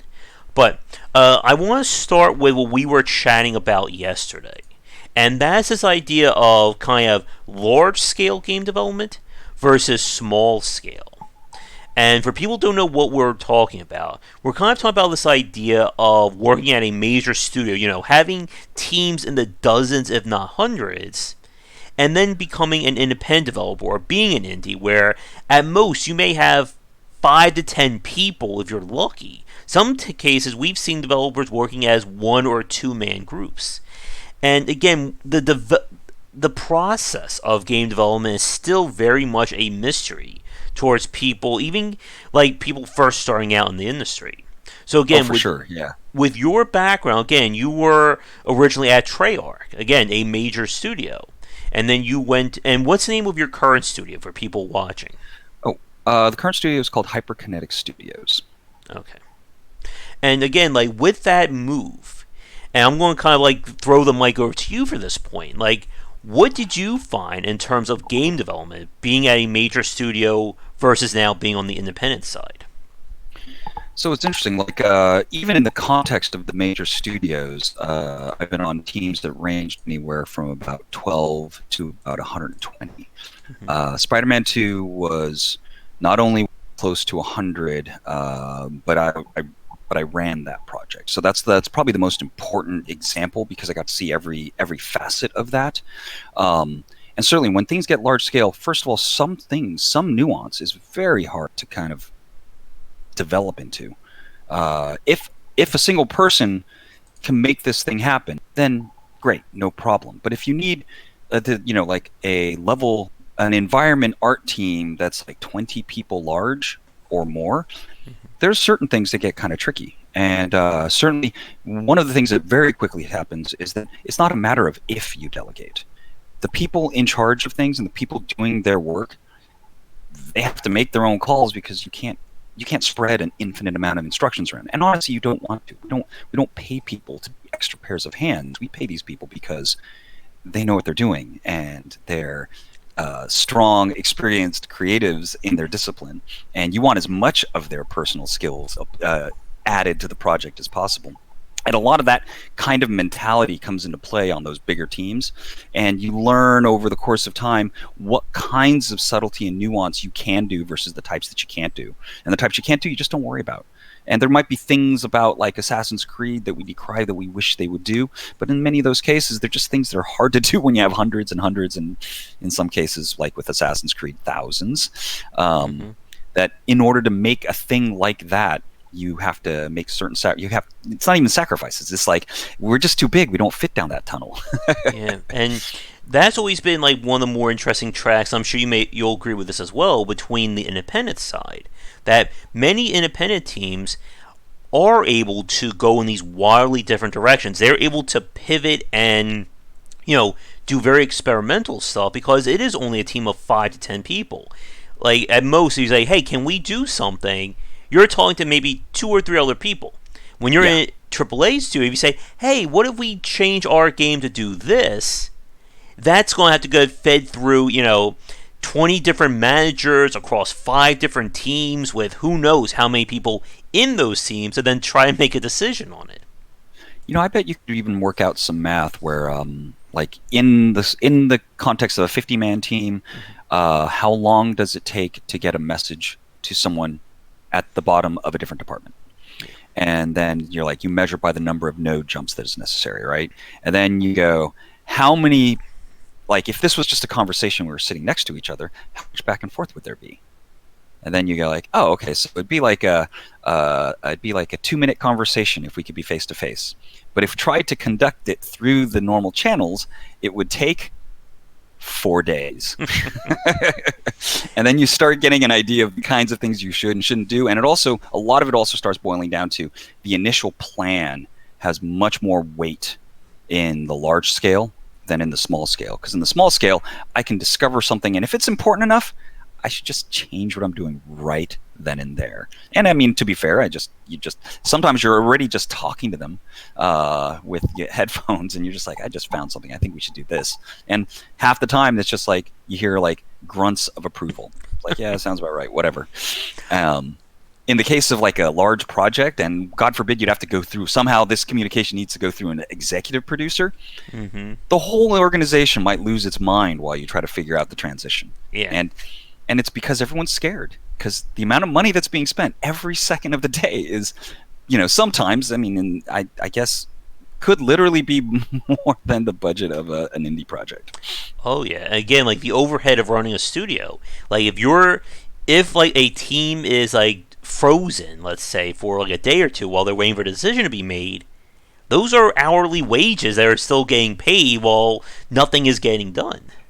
And one of the things that I love when I talk about it, when I talk with indie developers, especially when I'm playing their game or they're watching me play it, is that when I find something, like as you said, like they will just all of a sudden hear like clacking on the keyboard saying, "Oh, I see that bug you just found. Let me put a note to myself to fix it." Or, "Oh, you had a really good idea. Let me change that. Let me do an update to the game now while you're playing it."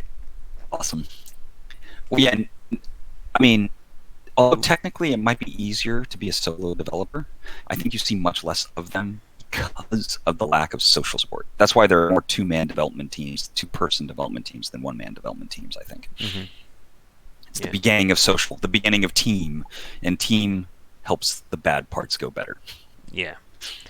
Now, I guess as a question like for me regarding like again micro versus macro game development, that when I spoke to like teenagers and students about kind of the reality of what it means to make a game for a living, I kind of laid things out in terms of what it was like to be at a major studio versus at a on your own on the independent space.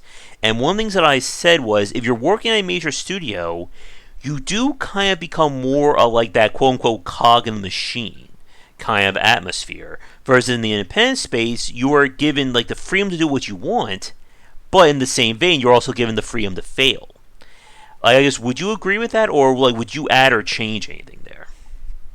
Well, I mean, the freedom to fail is a really great part of it. And so it's like sometimes people want to get a job because they want to participate in the process. And they're not jump in there 100% for the fastest personal growth isn't exactly what they're thinking, right? They're thinking, I want to just be closer to this. I want to be a part of this. And they haven't even thought necessarily about where they're growing themselves towards. An indie studio, you will grow faster and you will bleed in the process. It will be much more traumatic and you'll be forced to do things you don't want to do and you'll learn a ton of stuff. But that may not be everyone's cup of tea. You know, not everybody likes ripping Band-Aids off. And then in the bigger studio, it's a much more controlled environment. But if you want to go faster, if you want to, kind of eat bigger meals of knowledge, then sometimes you'll get limited in that regard.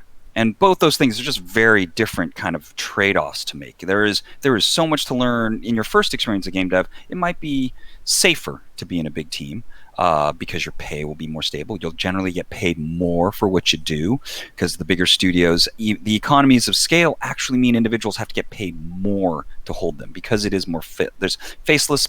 You have less agency over your work.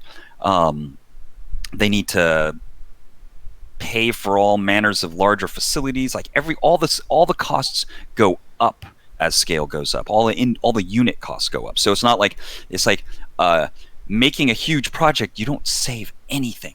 You just spend way more, including wages. And so has great advantage of getting paid more, having a more stable environment, but it'll limit your growth. But that's super okay when you're starting. However, learning more faster is still just learning more faster. As long as you're okay with the psychological trauma and the stress of it all, it's faster and it's hectic. And if you're good with hectic, it can be more fun. And I'm not downplaying the fun of being in those big studios. I had a ton of great times there. You're hanging out with a bunch of people that like the same kinds of things you do. And there's a lot of stress that you go through together, which is a lot different than stress that you go through by yourself. So you get to kind of like be soldiers in the trenches together. Mm-hmm. That produces a lot of fun vibes. There's lots of good stuff. But if you are going into a big studio, don't expect that it's going to be this like really nuanced, subtle, customized experience for you. You're not going to be able to have as much agency over the system as you'd like. In fact, the person who runs the project has less agency over the system than that person would like, probably. Yeah. I know that from experience, actually. And I was a lot younger back then, so I banged my head against that brick wall a bunch. In fact, it might be hard to imagine, but back in those good old days, I would yell at the top of my lungs. I was like dead set that I'm right. I know I'm right, and so you have to be wrong, and since you're wrong, you're bad. I mean, those attitudes, they ran more rampant also, I feel like, in that period of time, but... Yeah. Grown up since then, and I now see that both choices are really valid choices. It just depends on what kind of a person you are. Yeah. I guess it's kind of like the some of the undertones that we've been talking about over the course of the whole stream. This kind of, it depends on who it's for, Mm-hmm. and that changes things pretty dramatically. I definitely favor this smaller, more hectic environment. I mean, to be fair, back when we were making games at 20 years ago, it was a pressure cooker. It was a lot more stressful, and it's the reason why these companies have been sued. Like it led to mistreatment of employees. It's not good, but that's what I grew up in, and so it got me accustomed to the crazy, and so I guess I still want a little more. Mm-hmm. And we are definitely seeing more discussion. Again, like this is a conversation that will add another hour to this about the idea of game dev unions, and again about treating people at the major studios with a lot more care and making sure that again that the work-life balance is there, because Oh, absolutely, yeah. that's another 40-minute like conversation on top of everything. So you kind of answered this already, but I also want to post this to the chat as well, especially since I know we have plenty of first time and indie developers like watching as well. Do you prefer being in a smaller studio or a smaller team, or do you have that dream of having like a major company? Or, and when we say major in this regard, let's say having more than 50 people kind of running I think or under your wings. that's a good cutoff point because 50 is about the time when it gets big, and Mm-hmm. some of the family-like nature of smaller teams Mm-hmm. is has to change around that, somewhere like Yeah. that high 30s to low 50s range. Or you can say that at 35 you start, we'll say at 30 you start a low percentage that becomes close to 150, and the nature of the relationships in the team have to kind of change as a result. Mm-hmm. I would say for now, I question whether I will go back to those large scale environments, but um, um, think that my perspective will the pendulum will swing back towards a more neutral attitude about it. There is much to love about the small studio environment, and it is actually something that I got a lot of at the very beginning of my career. Back because when I started at Treyarch, there were only like 8 or 9 of us. And it wasn't until after shipping Die by the Sword and the expansion pack that we started really scaling up. And of course, Treyarch is what it is today. It scaled up a bunch, and it kept on scaling up, and it kept on scaling up. And by the time I left, it was hundreds of Mm-hmm. people. Worked at the company on like 5 different projects, and it had become very corporate, purchased by Activision. Mm-hmm. And when corporate sounds like a bad word, but if we wanted to describe it more accurately, you can say that as a result of scale and because of the cost of social interaction being unreducible, the nature of the way the team members have to interact with each other as scale goes up, the nature has to change. There is no way to keep the feeling of a small team when you have more than 50, and certainly Mm-hmm. even the 50 vibe isn't you can't keep it when you get past 100. Yeah. And I don't even know what to think about if it's like in those Ubisoft 3,000 man team. I think it was Assassin's Creed that had 3,500 people in the Like it's like credits. split between like 4 or 5 different studios kind of thing. All over the world. Yeah. Yeah, how do you manage communications then? That's intense. Those people learn like logistical skills that we never even have to imagine are necessary. And to them it's normal everyday stuff. Yeah. Which by itself I want to know more about that because that sounds totally epic. I mean, maybe I don't want to employ those activities myself. But if I got the chance, it's interesting and epic. Who Mm-hmm. wouldn't want to learn about that stuff, right? Shark saying 3,000 person Discord. Yeah, exactly. Exactly. Yeah. See, that's something that would definitely not work so well. Mm-hmm. But to his other point about he hears that 15 man or 15 team members is like the perfect size for like smaller for like an independent or for a studio. Like I've heard similar things to one of my contacts who is making the game Bullock. He started his studio like right out of college, and he was telling me like we haven't spoken like at least like I think a year at this point, but that his dream would be to have no more than I think 25 or 30 people. Like even if his studio blew up, even if it was like an amazing place, he would not want more than 30 employees like underneath him. Yeah, no, and I think that makes a lot of sense. I mean, I think that if we were to go through all the studios that scale up past 30, I think you'll find that that is about the time that, in terms of like great filters and populations going extinct, I think that's where companies die. That's the first big gate, going from like 30 to 50, let's say. To be fair, there's a million reasons why you might get eaten up by predators if you're a small company, and a lot of companies disappear quickly. But even the ones that find a solid footing and establish themselves, their first choice to scale up is the first moment where they might disappear. And then if they scale up again, once they're at that scale, they have to acclimate to a whole new set of risks because their day-to-day costs are so much higher. So the mistakes are more costly. And there's still plenty of uncertainty. So it's not like the risks have disappeared, or even not, they haven't even really shrunk at all. They've only gotten bigger. Yeah. And now you're paying more for everything, right? Because scale there is no economy of scale in game development. There's just scaling of scale. And you are kind of bringing up again a little bit more. How are things looking on your end? Oh, I got that. I got the red video. The video connected is red. Okay, you know what? For the rest of the stream, I will go ahead and I'll kill my camera, and we'll go from there. Okay. All right. You're going to see, unfortunately, a little window there, but there's not much we can do about that. Alright, that should be fine. And, are you still there, Tomo? Yes, I am. Okay, yeah, and it's not bringing up as bad now, so we should be good on that regard. And we only have maybe another 15-20 minutes, because again, if we switch any other topics, we'll be into the multi-hours easily. Oh, no, absolutely, and I do have to go relatively soon. But getting back to your point there regarding kind of that scaling up, like this is something that we've seen even from independent developers who've made it. As you said, like they can sometimes get swallowed up by that. Like I've seen cases where a developer makes a really good game, or it's a game that kind of is their breakout, and then they just kind of somebody's sneezing in the background. Bless you. There we go. It's the perfect storm, literally, right here, of internet issues and sneezing. Yeah, exactly, Shar. That's our conversion table. 15 to 20 is 30 to 240. We'll see how that goes.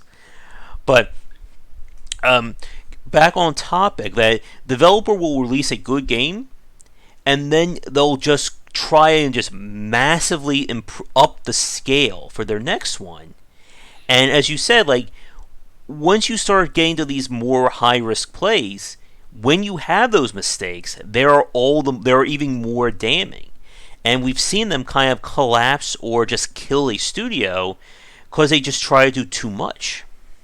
Yeah, and I think there's an exacerbating factor in there, is that if someone is scaling up their operations and they have not experienced scale before, it is not obvious. It's the problems you run into and the changes that you have to accommodate are particularly tricky. It's a real big shift in your attitude to go from like a 10-man team to like a 30-man team and beyond. And the problems you have to face aren't bigger versions of your existing problems. Yes. They're completely brand new problems, and they are problems that, if pursued in the same way as you used to, sometimes are the opposite of the right approach at that point. And so you get this kind of strategic reversals that are going on as you go through kind of hierarchical scale increases, let's say. And that is a random game. And you're going to get caught with very troubling surprises. And every mistake you make in an environment where you're dealing with that much uncertainty, really hard to recover from. And inevitably, you get accustomed to becoming a ninja at the smaller scale, and so you've set things up without a ton of wiggle room, right? And then you scale it up thinking, okay, well, let's add some wiggle room. But you end up adding like less than 10% of the wiggle room you should have added because you had no idea how crazy it was about to get.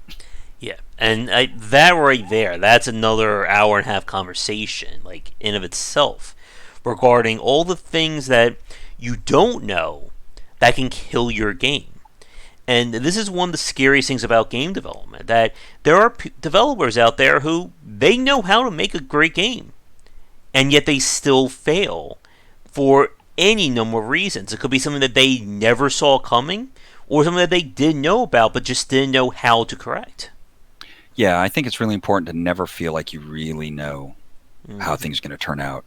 Because inevitably you're making a new game. And granted, if I was making another first-person shooter, especially a modern one, um, I have a lot less uncertainty, and I'll understand how to deal with scale a lot better. But if I wanted to make like even trying to make Epic Tavern, let's say we try to make Epic Tavern twice as big, I know well enough that I have no idea how that would look. Yeah. It would take a lot of analysis and a lot of scenario building. Hmm. The Now, idea of like, I guess when you're comfortable, you don't think you need to do recon. And as a result, once we get experienced, we feel more comfortable and we do less recon. And then if we're in new territory, that means we get big, terrible surprises. yeah. And there's one question I really want to ask you again, especially for any students who are watching or any people who are new to game development. That as now, again, like when you worked at Treyarch, you were the project lead. Now at your new studio, are you the owner or lead designer or both? I'm one of the co-founders, Co-founders. and Okay. so it is my studio. I generally take up the role of design direction, Hmm. and technically, I'm not the lead designer on Epic Tavern. Okay. I think Eric is the lead designer. He is someone I worked with for many Okay. years, and he lives far away from us, but he's kind of in the more active lead design position, and I'm more kind of the support Hmm. and talk through, and also the public face for sure, more Okay. so because I don't get that choice, and I don't think Eric wants to do as much as we should. Well, the question I wanted to ask you is like going from like working like as like working in the studio like as a lead developer or kind of like head of a department versus a founding. I think I'm hearing some feedback. I'm not sure if this sound is on or not. Ooh. From me. Yeah, I was like hearing like myself talking in the background for a second. Oh, that's interesting. Yeah, I have headphones. It shouldn't be Okay. coming from me. Although there is some people in the house, and I can hear them. They're Okay, not that noisy. it could be them too. But what I was asking you is, as somebody who is now like again like you're the co-founder of your studio, so you're kind of doing like the business related things or just like kind of like the studio management things. Like for people watching who don't know what that entails or what that actually means, like what are like some things that you've had to pick up like in that role that you wouldn't necessarily thought you would have to do if you were just again like quote unquote making video games. Oh well, starting a company requires you to know all the things about companies, all the laws of the land in terms of running a company, the kind of legal liabilities you get associated with. There's no more marketing department, so now that's you. There is not a person designated to talk to clients. That's you. Everything is a matter of whether you can get it to happen. Uh, all the departments and all of the HR aspects, the structures that established companies have in place. Now it's on your lap to make them and or make up for the lack thereof. It, Okay. what's surprising about it is really just it is this kind of nonstop bombardment of issues that need your attention, and you really got to give it your attention. Hmm. And a question from Algordo in chat: how do you make the different roles clearer on small teams, or know where to not overstep on another one's area? Well, I mean, if it's a small enough team, first of all, the roles aren't going to be clear, but there's only three of you, let's say. That's pretty straightforward. It's like, I'm doing this, guys. Oh, and if you don't remember what I'm doing, I could just tell you again. And then you can talk to me about it. And, everyone kind of does everything because everyone's always talking to everyone about everything, but somebody's doing it. And in that kind of environment, I recommend that you give a lot of respect to the person doing their work. And then in a weird way, you let them uh, you let them have more control because they're doing work, and then you guide them or you give them feedback, and then when you're doing your work, you treat them as feedback and guidance. um, Now, as we start getting into like the 6, 7, 8 man territory, things start to change, right? There needs to really be someone who has more, at least more of a responsibility to manage communications, understand where everybody's at, be able to quickly know that so and so should be looped into this conversation, because it's not 8 people aren't always talking to each other at the same time. And in that environment, then roles clear, at the very least, it's who's doing what now is being well, it is possible to communicate it easily and clearly. And whatever someone is doing, again, though, I like falling back on so and so's doing it, so their role is clear. They're the ones that have that responsibility of doing it. And it'd be nice if they gathered our feedback, but I can give my feedback. And one of the things you should try to avoid, though, is for authorities to say you shouldn't do it that way. You should do it this other way. You should do this instead. Like this kind of instruction giving in small team environments can be a little tricky. And I get it. Sometimes the person in charge is a little on the more of like the hierarchical or patriarchal approach to leadership. And if it's your boss, it's your boss. You got to do what you got to do. But I do feel like in that small family environment, when everyone's taking a bit of each other's load and everyone knows intimately what each other's up to, we get that family human vibe, and we just try to make the whole system work optimally. And that's not that hard, because you can't really do much else.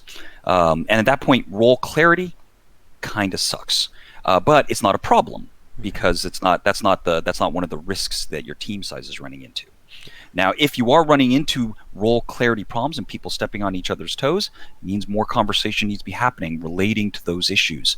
And obviously, someone has a different idea than someone else about how things should go at that point. And resolving that, like everyone being on the same page, that is something that takes energy. And when you see that people aren't on the same page, that's a good reason to get up out of that seat and try to understand why. Mm-hmm. Now, one question I have about kind of like team management or team development, there's this discussion, especially among like independent developers, about the issues of having people in specific roles versus like the jack of all trades. And we'll see this in a lot of smaller teams where, the programmer also does part of the design, who also does some of the art. And there's some opinions, like pros and cons about this. So I want to ask you, like, what are your thoughts about, like, again, like having those established roles, like, the programmer is the programmer versus, the programmer will also dabble in a little bit of the design, he'll also dabble in a little bit of the art, and so on and so forth. In the small environment, I don't think there's a huge benefit in being real strict about roles. And I think that there is some opportunities for it to be a bit of a disadvantage, because you really, like, if you had 2 coders on a team of 6, let's say, and those coders were told not to worry about other things things that aren't their programming, that's a wall. That is an unnecessary wall, because inevitably, the more communication, the better. I mean, granted, if you spend all of your time just communicating, you can't do anything, so some balance has to be struck. But for them to do some art actually allows for their programming relating to art to get better. And God forbid, if it's literally tuned to another person's needs in that environment, it can be like that. It can be 100% match for that artist's workflow. And then if that artist walked you through making art the way they make art, and then sometimes you filled in a little bit for them, that is an intense optimization. That is a huge benefit across the board, because if they get overstrapped, you don't have to hire another artist, and the tools they need, you know exactly what they should be because you've walked in those shoes. So my general leaning in the small team environment is the more the merrier. The more stuff you want to do, the better. The more you want to engage with this process of us making the game, the better, to a point. Because if flaming out, very few things are a sprint in this business. And so endurance and survival, very important. You burn yourself out, and you're not going to be productive after that, and you're going to have bad feelings, and you will literally have suffered maybe more than necessary and cause trouble to the rest of the structure. Yeah, and like again, like when it comes to developing a game, or again, game development as a whole, like I'm sure I'm wondering if you'll agree on this. Like, there is no such thing, I think, as like the perfect team, or like the perfect checklist that's going to work on every game. Like every studio is different, every team is different in terms of how they Yeah. behave and how they design. I mean, I pretty firmly believe at this point that you need to understand your objectives, and then you Mm-hmm. need to build your approach based on the objectives. The category of making a game isn't is it's more than just too broad. It's almost meaningless, right? And it's like now we can it becomes less meaningless to say I'm a programmer or I'm a game designer or I'm an artist, but even then you can throw all that out, build your objectives. This is where we need to get to, and then backwards engineer that. And then you can just do any of those pieces. It's like, well, I can do that. So now I can make progress. And theoretically, enough progress towards that objective, and you achieve it. It sounds simplistic, but the things that aren't being said there are what's important. Don't let yourself get caught up in other people telling you how it should be when they're describing who knows what they're describing.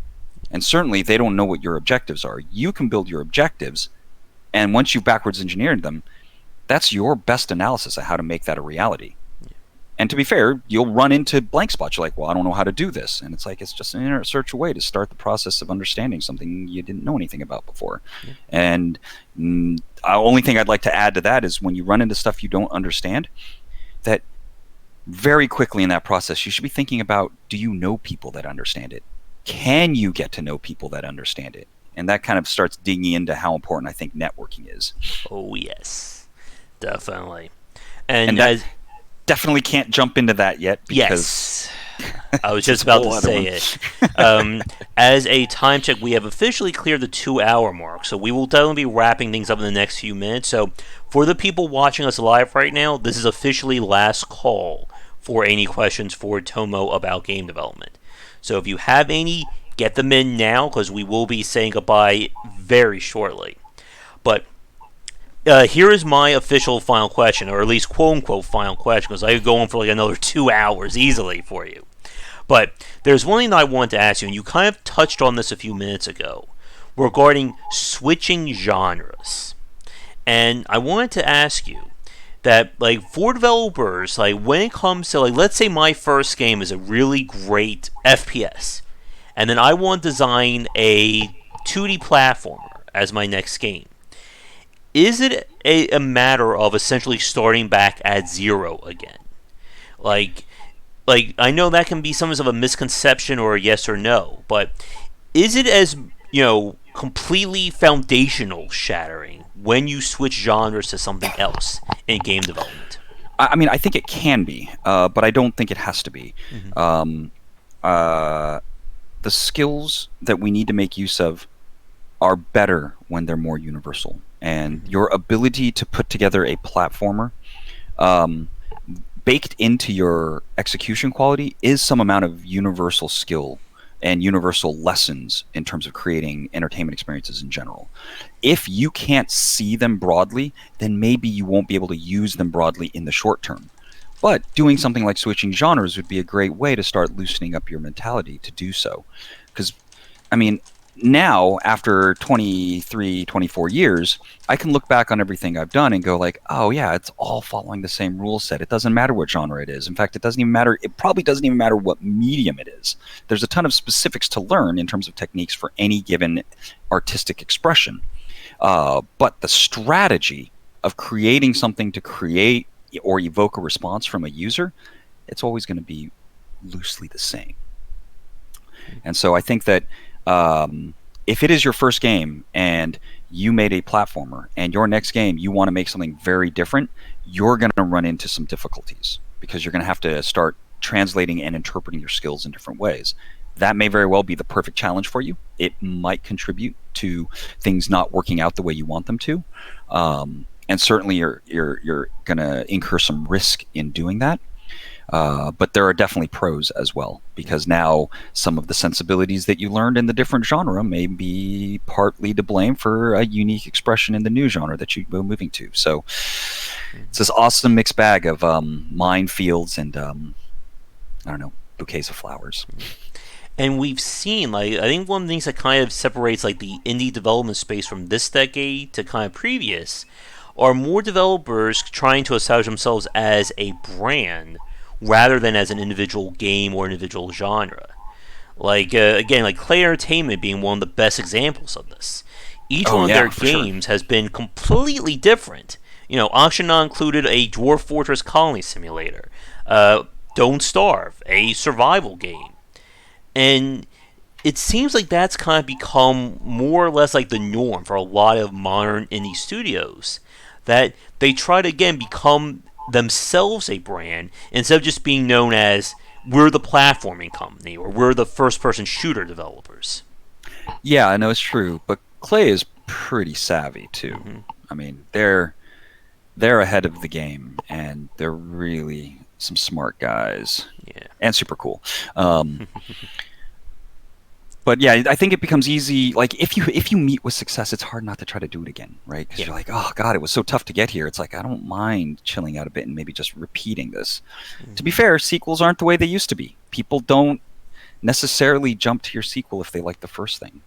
We've shifted almost completely into continue to continue to support that game rather and improve it rather than make a sequel. And so then now when it comes time to making a new product, it becomes, I think, in the case of some of these successful companies, they become new initiatives to explore new facets of their audience. Mm-hmm. And so they become risks, but they approach it like it's a new analysis. It's like a new business unit, right? It's not, we're in the business of making games, but maybe they're thinking about it more specifically. I'm in the business of making this game. Yep. And then I support this game, and I become a master or an expert at this game. And then now, as I want to expand my business, I created a new business unit, which is going to make a different game. And then I'll master or become an expert at serving this game's audience. Mm-hmm. And again, we talk about games as a service and live service. That's another hour. On this only supposed to be an hour and 40-minute cast. It just keeps growing and growing. But before I ask you, like, for your final question, then I just want to go over a few of the questions in chat, which I think you may be answering as well right now. Yeah, yeah. All right. And again, we talk about how to learn game design. We'll be here another 2 hours on that one. Yeah, and I mean, I have a lot of fun stuff to talk about with that because Oh, over the yes. course of time, I've had opportunities to do presentations and certainly had an uncountable number of conversations about this with various peers and others. Mm-hmm. It's a great topic, and it I don't know if it's possible to exhaust it. Yeah. And Twisted Foxy asks, do you develop adventure games or have any thoughts on adventure game design? Um, you know, adventure, at least in the early part of the career, is almost all action adventure, and so the ideas of exploration and storytelling in a world that you're navigating certainly got a lot of that under my belt. And then in more recent times with Epic Tavern, in terms of adventure and storytelling, but much more through like text and more like a spreadsheet type of game. We've been exploring mechanics related to that a lot in the last couple of years for sure. I think that the idea of adventure is kind of one of the elemental foundations of the things we put together, right? Every game experience is a bit of an adventure. Every story often is talking about something that has adventure-like elements, or at least the ones that are engaging. Like we lean on this kind of spontaneous exploration of the unknown as kind of one of the principal models of just transmitting messages to each other because it's engaging, right? We storytell as a way to get people to listen. Yep. And again, we can. I'm resisting. I know you guys probably can see. I'm resisting asking any more questions, Yeah. or Tomo will collapse, or the work won't get done today. So Actually, what I'm planning on doing is the moment this call ends, is I'm going to put on different pants because I'm wearing kind of like pajama-like pants, and I'm going to get in the car and drive to the office. There we go. And I'm going to catch a meeting shortly after that. All right. So, it is time to wrap things up. So here are like my final like official wrap up questions for you, Tomo. And if you wouldn't mind staying on the call for like just 20 seconds, I'll just a few things to go over. Sure. Like that. So I guess the first one is for people watching us. We did not talk about Epic Tavern at we'll talk again. I'm sure there's a part 2, 3, 4, and 5 cast in the wings here. But for people who want to learn more about your games, what is Epic Tavern, and what are some of the best places to find information about it? So Epic Tavern, kind of at the mechanical level, is a combination of sports management games and fantasy RPG. I would say that it has it is a reading heavy game, and kind of like the thesis statement or like the dissertation that the game represents is this idea of trying to combine custom and procedural storytelling. And the best place, I mean, we're on Steam on early access. You can just search for Epic Tavern, and we have a Discord channel where we love having conversations relating to it. Mm-hmm. In terms of a release date, because I know some people are always like hung up on that, do you have an estimated time for when the game will be out of early access? So we are trying to target something towards the tail end of Q1 of next year. There are still a number of factors, and there's a certain amount of uncertainty that, as we get closer, will allow us to get that time to be more specific. All right. And for people who want to follow social media-wise, do you have anything you would like to plug right now? I think we have a Epic Tavern Twitter handle, and when we stream development on Twitch 3 times a week. Okay. I think it's just Twitch TV/Epic Tavern. Okay. I don't know if you want to try typing. I know YouTube can be a little funky with links in chat, but if you want to put that in for people to find the channel, I'll see if I can let it go, or if YouTube will allow it. Well, if I don't put the HTTP in, then it probably won't recognize it, right? .gg/epic. I think those are the 2 ones. All right. Yeah, and our Twitch streams are fun. We try to. I mean, we've been streaming development for 2.5, 3 years now, and it was really a way for us to embrace and try to understand this new world order. Oh yeah, that was another thing we were talking about yesterday with the rise of streaming and PR when it comes to game development. But again, that's another hour added on to this one. Course. Yeah, and it's crazy how much information that kind of needs to be absorbed. It's one thing to understand what a game is, but then the moment it is game industry, it really just like Galaxy Quest, it's being chased by a bunch of minds. Mm-hmm. So here is my. You didn't get a link through, I think, when you typed it. If you want to put it on the Discord, I can try copying and pasting. Maybe it will allow me to do it because I'm the quote-unquote admin. Yeah, that works. Let me see here. I can just. But while you're doing that, my final question for you is there anything anything you want to say when it comes to game development or designing or whatever to kind of tie a ribbon or tie a bow on our cast? Like, any final thoughts?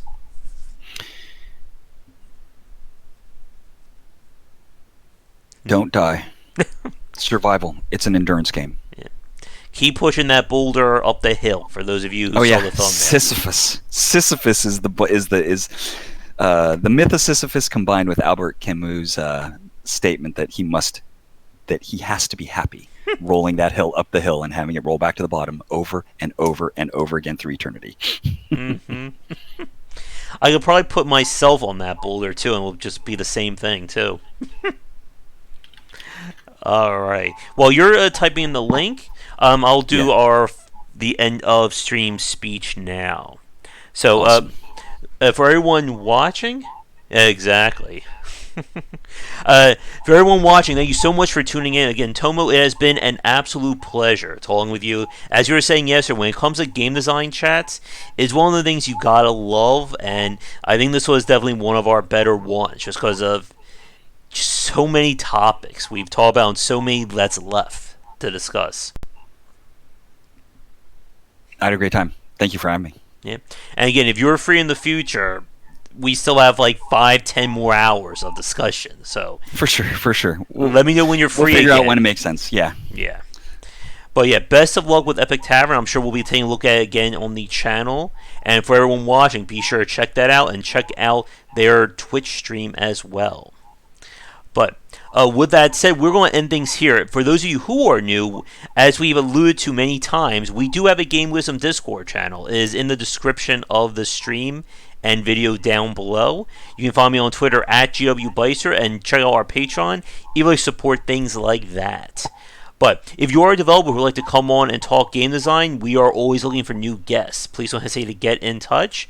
I'll be back later tonight for our regular game streams, but be sure to come back for for daily discussions on game design here and on Game Wisdom, where examine the art and science of games. Have a great night, everybody, and we will see you for our next discussion on game development.